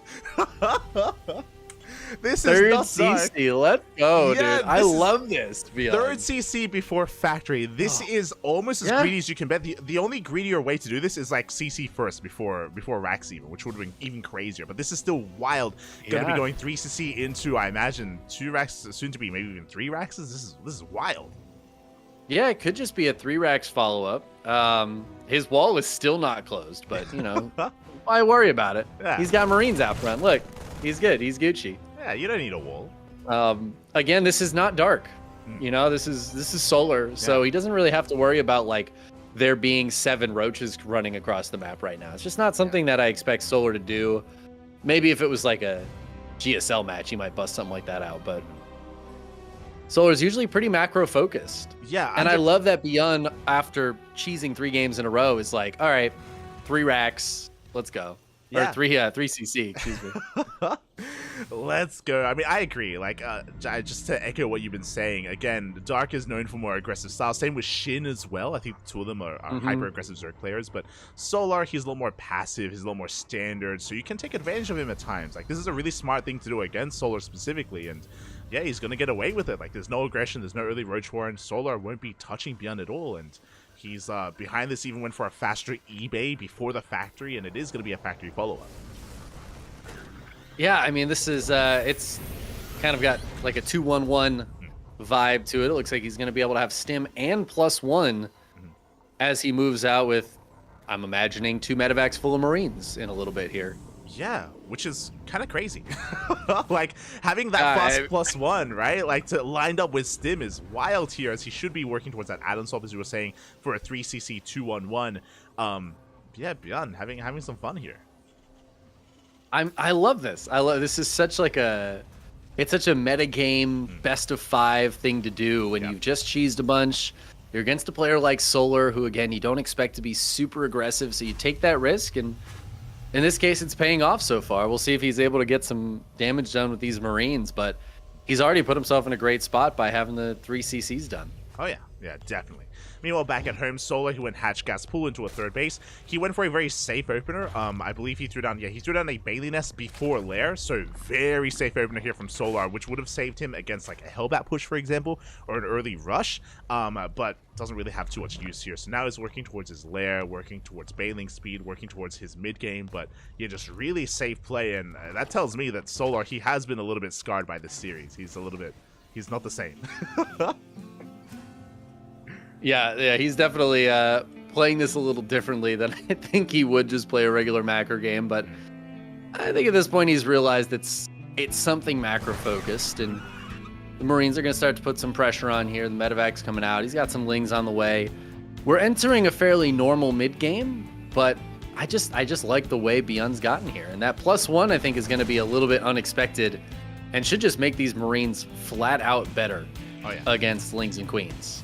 Speaking of, here we go. We're pushing onto Creep. A couple of Tumors going to be knocked down. We do have some Ling Bane to defend, but no bailing speed, not for quite some time here. So we'll see if Beyond can find a couple of pickoffs, maybe even trying to dive on top of these Queens if at all possible. Yeah, there's quite a few transfuses available, it looks like, though. Solar, because he hasn't really had to deal with any early game pressure, he still has a lot of energy there. Creep Tumors are getting taken out, but it's going to make it harder for those Queens to go down. And the Ling counterattack here, going to get on top of the SCVs in the tank. Really helping out those Lings. 6 SCVs go down.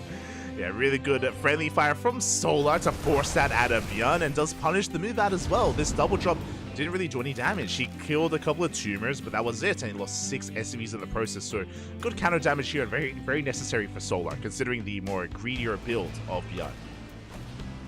Yeah, absolutely. But that is the benefit of the greedy build from Beyond is he doesn't necessarily have to get a ton of damage done with these first groups of Marines. It's just about keeping that pressure on, keeping that creep back a little bit, and that's going to allow his follow-up attacks to do even more than they would otherwise. As we did have a bit of a bailing waddle by here. 5 SCVs went down with the help of the tank once again. Meanwhile, double jump into the main base here for Beyond. Solar working towards Hydras. He's trying to get into Lingbane Hydra, a pretty solid army composition, and we'll see if he can get there. Yeah, I mean, I liked Beyond's position at the start of this game, and he still has some good pressure that's coming out here as the tanks and Marines move out. But I am liking where Solar's at. He's got that Hydra Den finishing up. But Beyond's going to put the real pressure on now. This is where Solar needs to be cost efficient and needs to keep his stuff alive. The double drop to the top side and the Marines attack to the bottom, but the Banelings, oh no, every Marine just gets absolutely blasted by the Banes. The tank goes down, and Solar just defends beautifully. There we go. Beyond a little bit distracted by his own double jump here towards the north. He was microing that, and he does have a bit of a lapse in judgment. Did take massive bailings to the face, and suddenly Solar's in a really good position. He shuts down the army. He can spread his creep, and Solar, he has momentum. Yeah, I mean, that was a perfect stop for Solar. Beyond is going to keep the pressure on here. These Queens a little bit off creep. Not going to be able to get the transfuses off. 2 of them go down very quickly. So that's finally a win for Beyond here in this mid game. As the drop in the main base, I think one of the medevacs went down. So some of these Marines are guaranteed to be dead meat, but they're going to trade well against the Lings in the meantime. Solar will finally push this back. But Beyond is still pushing on the bottom side. He still has a couple of, at least one tank down here. I think he's got 2 of them. And the Marine's starting to put some pressure onto this hatchery, onto the drone line here. Oh, yeah, exactly. But here we go. Once again, the Lingbane collapsing. Clutch pick up there from Beyond this time. At the same time, he does pick up in the main base, does save a full medevac full of units, and he's applying a lot of pressure to this base. The gas geyser does full, but Solar is getting ready for a surround. Yeah, he wants to get the full surround here. Some Marines left back there by the tanks to help out. But the Banelings and the Lings gonna smash through, and it looks like those tanks are dead. But the reinforcement Marines show up just in time for Beyond. The tanks may have died, but it looks like a lot of the Banes went down as well. And now it's mostly just a few Hydras and a few Lings spilling in. Couple of Banes gonna chase him back. These Marines are so low, but the target fire from Beyond takes the Banelings out and will keep this pressure on. Oh my god, the target firing was insane. This army is so heavily overstimmed, but Beyond still has a force, and he is reinforcing with more tanks, with more Marines as well, and Solar's in a lot of trouble. How many Banelings do we have? 6 Banelings, soon to be 11 Banelings. Is that really enough with so little creep here? Beyond, he can keep pushing. Yeah, I think he needs to just keep on pushing, though. Looks like these medevacs are pretty low on juice. He's going to try for a double drop through the middle. That might have been just to defend against some Ling run-bys here. But that's going to make this push a little bit less powerful, and the longer he waits, the better this is for Solar, who's on 77 drones. He's got a 5th base, but the Marines are going to start to come back in now. Some drones going down, some Queens going down. The Banelings running into tank fire. And there's just not enough Banelings. Yeah, not enough, and Solar, he knows it. He does evacuate the space. The hatchery is going to be going down. A big pickup here by Beyond, and as you were saying, he's still being active here on the right-hand side. Solar does have a backup base to saturate. He does have a 4th that he can get up and running, but Beyond, you can see him take a massive lead in supply. Yeah, and Beyond's 4th is turning into a planetary right now, so during all of this, Beyond has evened up the worker count. Like you said, his army supply is just skyrocketing ahead of Solar's. While he's only on 66 SCVs, with a few mules, his mining is still going to be very, very good. And he's keeping that pressure on. He is keeping it on. We do see Solar trying to go for a run by a counterattack to try to bring back the army, but the planetary is done. The 3rd base is fortified here with reinforcements, so Beyond, he does hold. He can focus on his push. He's keeping the attention of the Hydras here outside the natural, and he's coming in with another army, and this base looking that much more exposed. Yeah, it's looking very exposed. Lings and Banes are coming down to try to save it, but it's going to go down. Some of the Marines in this tank will fall, but the 2 medevacs boost into the main base. Oh, beautiful blinding cloud there, but I think the Marines might still win that fight against the Hydras. The Lings and Banes do show up to help out against this. The Vipers coming out at a crucial moment to help clean the rest of this up. But the double drop in the main still causing some issues. Drones have been going down, and Solar's not down to 3 bases right now. Yeah, down to 3 bases. GG gets called. It's just too much, and Beyond will take the series at 3-2, becoming this week's ESL Open Cup Asia champion. Wow, off the back of some 3 racks victories. And then he's like, if 3 racks are good, what about 3 command centers? It turns out that's pretty good too. Ah, man, what an excellently played series by Beyond. Oh yeah, very well done here. Very chaotic. I'm sure that Solo was very uncomfortable and very like off balance throughout the entirety of the series. Even the games that he was winning, I'm sure he didn't really know the hell was going on. Like the Cyclone game, like I'm sure he was a little bit speechless after that game as well. And yes, so, Beyond just coming out on top here and taking the win. GG. GG. What a finals. That was a fun one.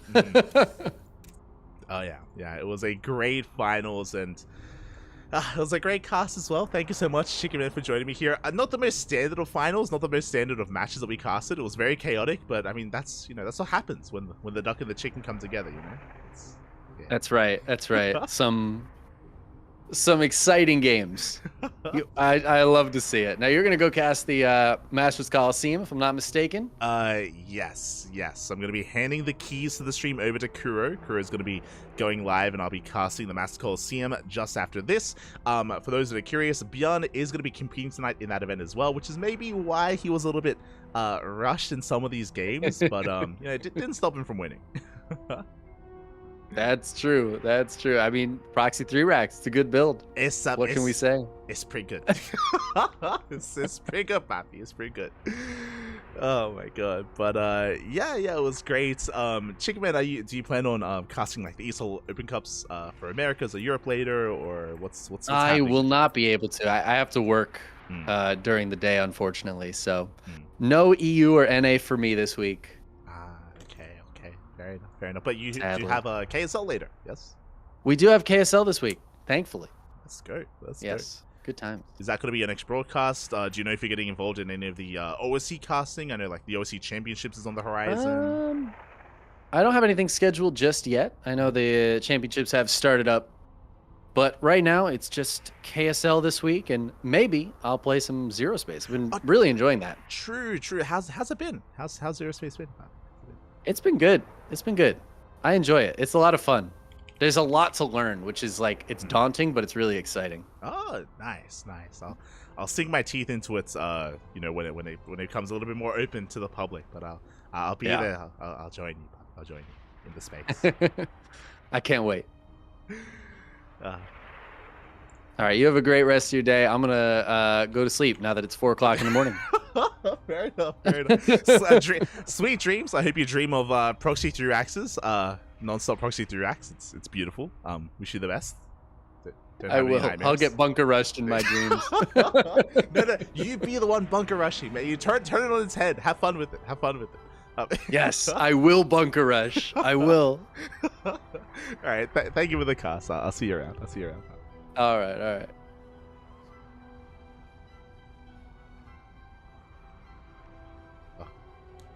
And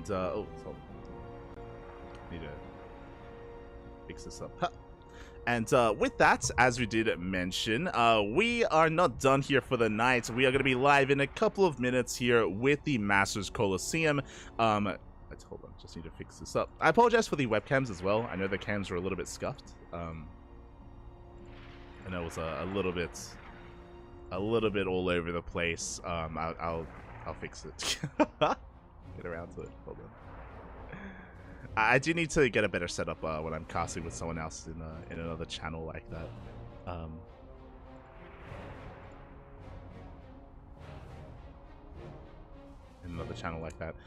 But regardless.